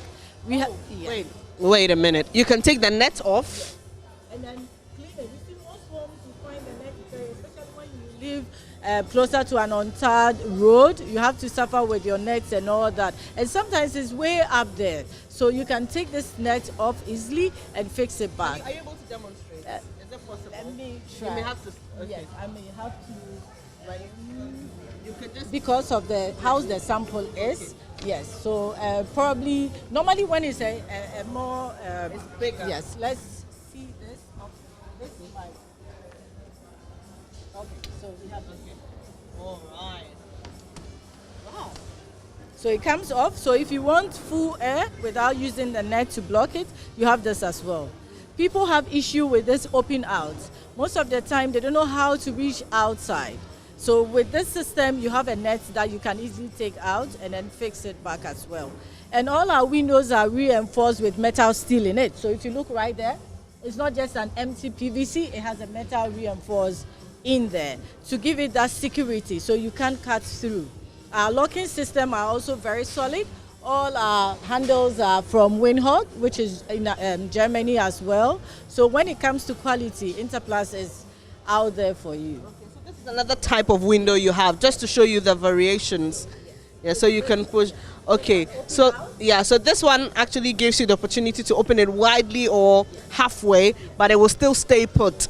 So if I want this color, but this shape, with this handle, is that possible? It's possible. That's why with Everlast it's custom made. Okay. So we take into consideration the client's needs. So we have that discussion wherever you tell us exactly what you need, the size that you want it in, the colors. So we have the white, we have the gray, and we have the beige. So depending on your taste, if you want it to match your furniture, you want it to match the paint for the house, Interplast has got you covered.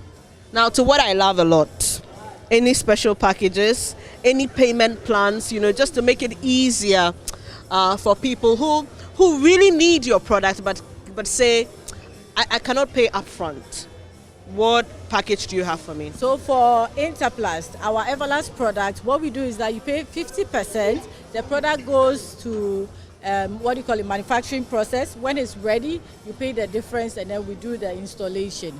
And when you come to the fair, as usual, you get a great discount. So I can guarantee you 10% discount when you sign off your project here whilst the fair is going on. Also, when you visit our stand during this period, you drop a complimentary card. You have the opportunity to win branded souvenirs like wall clock, like a small traveling bag along with you. So we have great stuff here. And you have the technical team to also advise you in choosing the specific design that you want. Right.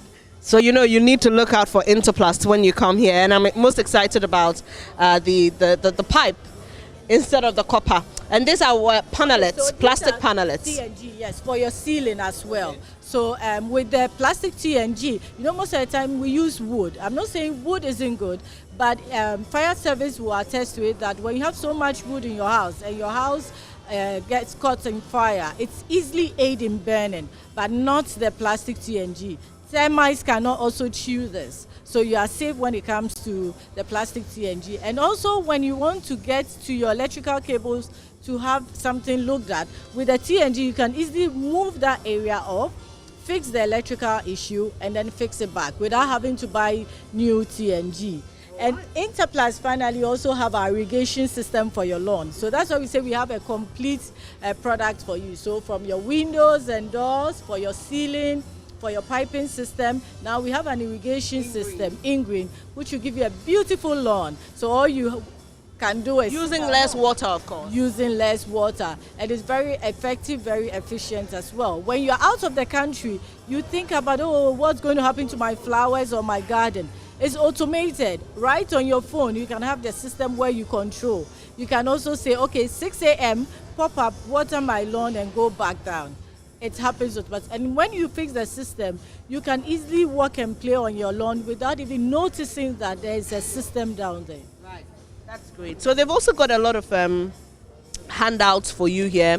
The right choice for windows and doors, and they give you reasons to choose what or not. I'm going to keep this. I'm more interested in that than fire fitters. I'll come. Thank you so much. So we've got Superlock Technologies. All right, so Superlock is ready for you. Ebenezer has always told you that he has a team that is ready to talk to you, and they're already positioned there. Hello, Ebenezer. Hello, Benis. How are you? I'm good. I could see you signaling someone else to talk to me. No, it's okay. I can talk to you. So your doors are on display. Yes. Your security doors. Yes. Your windows, your balustrade. Yes. Bagla proofs. As well. Yes, I'm showing presentation of kitchens. Okay, I've got something I didn't see that. Yes, electrical roller shutter. Okay, let's go and look at that one because we've seen all these. Okay, so this is electrical roller shutter. It's a convenience product. You can use it to block your windows if you don't want anybody to see through the house, or maybe you have a garage, you want to also put it to use it to block it as a garage gate or door. Yes, of course we offer this. So it works on electronically. So you press the remote, the switch, and it's going up or it goes down. You also have a remote, yes, which you can control so it. Even if I'm in my car and I get into the house, I don't have to necessarily get down. You don't have to necessarily get down when you get home. Yes. You just press it, and then it gives you access to your house. Right. Or your garage. Does it come in different sizes? Is it custom made? Yes, it's custom made. We have to come to your site and take measurements and produce according to your measurement. It comes in sizes. It comes in various colors. At the moment, we have 2 colors in stock. We have the ash color, they call it ash, and we have the white color also in stock. But many other colors, if you want special order, we can do it for you as electrical roller shutter. Yes. So you see why you need to come to the conference center. Even if you've been to any of our clinics, there's always something new. Our exhibitors are always thinking about you and what's important for you. So we'll leave it here, but we definitely will pass by. I want to see that presentation on your kitchen, the super kitchen. Thank you so much, Ebenezer. We'll be back. All right. So let's visit Quality Insurance. Hello, good morning. All right. Go girl. Good to see you. Also, for those of you who don't know, Mama V is the Go Girl ambassador. I just had to do that for her. You know, Mama V is my girl. So, quality insurance, you know, you definitely need to insure your home and your properties, and that's why quality insurance is here. I'm seeing 20% something. I'm not too sure what it is. I'll let them tell us. You know, as for me, it's about the discounts for you. It's about the special payment packages for you. Hi. Hi. What's your name? My name is Evelyn Foucault. Evelyn. Yes, okay. Tell us what QIC has to offer our patrons at this year's exhibition. Okay, so we brought in here our home insurance. So anybody who has a home or who is even renting but has contents, definitely you live in a home, so you have contents. We are asking you to insure your contents or your home against anything that happens to it. That includes fire and allied perils, that is natural disasters, or burglary, or legal liabilities that can come against you if a third party comes into your house and something happens to them. So anything that happens to your home, whether fire, flood, earthquake, burglary, anything, we say come to Quality Insurance stand 44 and get up to 20% discount. 20%, up to 20% discount from the fair, and then insure your home. Okay, so what goes into determining how much I need to pay as insurance for my home or my property? All right, so we basically use the value of the house or the contents and the location, which is very important because different locations have different risk. So if we know the value, we know the location, it's the first step of getting your quotation, yes. Great, right. So, you know, this is the place to be. And definitely they'll be promoting their Go Girl, Mama V. All right, I just had to bring that in. So, Electro Darker Houses Limited. This is Philips. Ooh, this place is illuminated. Really bright lights. They look small, but they're really bright. Yeah. These are LEDs, right? Yeah, they are LEDs. Okay. Very beautiful lights. These lights are very friendly to the eyes. So it's not like the ordinary LEDs that you know. You can look at it for as much time that you want, and it will not have any effect on the eye. I mean, you know, Philips is the world leading in lighting business. So we always make sure that whatever we are producing is actually for the world and actually for the leading purposes of light. So yeah, we are beautiful. We have smart lights here today. We are here to exhibit about our smart lights that we have. Okay. So when you say smart lights, what exactly do you mean? Yeah, so we have lights that you can communicate with them. Hmm? You can communicate with the light. Talk like Siri or yes. So currently, Alexa. Yes. So currently we have the Waze Connect light. These Waze Connect lights are lights that you can speak to. In fact, using Alexa, you can speak to and they can do whatever you want them to do in terms of putting the light off, changing the color for you. This has over 1 million color lights. 1 million. So you can change the atmosphere of your room anytime you want, how you want it. Wait, 1 million colors. Over 1 million. Over 1 million. I have a friend who likes blue light. I've never understood why, but I'm sure my friend will love this. And it's called the Waze Connected. Easy to use smart lighting. Tell us how it works. I'm really interested in this. So Waze, you normally, when you buy the product, you need to get the app. Okay. I mean, either from App Store, any of the app stores, or even it's on what do you call it? The Play Stores as well. So you get your app. Okay, the Waze app. The Waze app, and then you connect it with the internet. So whatever you have, if it is what do you call it? The router that you have. As soon as you connect your phone, the phone will be able to detect that the Waze has been connected. And then you can control it anyhow you want it. So when you go, you can change it to even Christmas, so we have a Christmas light, bedtime, wake up time. Please give me one now. I need one, just the sound of Christmas. Customize it the way you want it. Christmas is my favorite season of the year. So when you say Christmas, you just excite me. You love it. So there's a spot, you can change the light to any kind of temperature you want. Being that, I mean, if it's for sports purposes, you can change the room to that sports fan type. If it's for parties. How much is it? I mean, currently, we don't have the price now. So, but I mean, So I can't get one. No, you can get one. Me, I want one. Oh.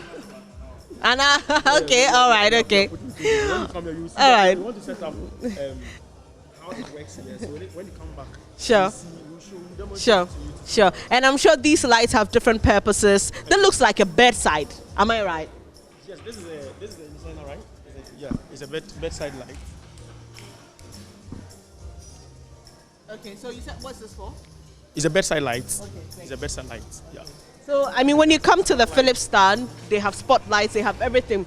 We've got so much more. You just have to come here, okay? And we'll be here throughout the day to let you know what's happening. Also, it's running from today through to Sunday from 8 a.m. every morning at the Accra International Conference Center. We've got Landlord Africa, Mono Low Plants Limited, you know, that you have to beautify your house as well. So, guys, this is the place to be from today through to Sunday. But I have to hand over to Benjamin now. Hello, Benjamin. That will be it from me this morning from the conference center. I'm going to wait for that light. I need it. I need the Philips Wiz light. The sound of Christmas just put me in a different mood. Well, Bernice, yes, we've heard you loud and clear. And thank you for bringing us all the scoop from the Accra International Conference Center, where we're having the mother of the EcoBank JoyNews Habitat Fair. Of course, if you missed the first two clinics, you don't want to miss this one. Between now and Sunday, it's going down. So take advantage of it. But right before we wrap the show, your favorite meals like gobe and kenke will become even more expensive if we do not help farmers buy the fertilizer they need before the planting season closes at the end of September. Farmerline is supporting farmers by making affordable fertilizers available to them through a discount program. We are inviting you to also support us by donating 10 Ghana cedis or more to raise 1 million cedis to reach over 25,000 farmers this season. All you have to do, dial star 887 star 4444 hash, star 887 star 4444 hash to donate. Your donations will make a big contribution to food security in Ghana. But Jose, that means hello. How about treating your family to a summer holiday in South Africa? Come journey to South Africa for a good time in our beautiful country. Get to know the locals and our languages. And if you're looking to let your hair down and relax, or you're just in the mood for some fun family-friendly adventures, South Africa has got everything you need. This summer, Wazanila, come this side. Experience a holiday worth talking about. And right before we go, hello Ghana, happy moment is here. And we all want to storm World Cup Qatar 2022 with Storm Energy Drink, Puma Soft Drinks, and Awake Drinking Water from Casapreco Company Limited. Simply buy your favorite Storm Energy Drink, Puma Soft Drinks, and Awake Drinking Water and text the 4-digit unique number on the neck of the bottle to short code star 780 hash. Choose option 2 and follow the prompts on all networks for free.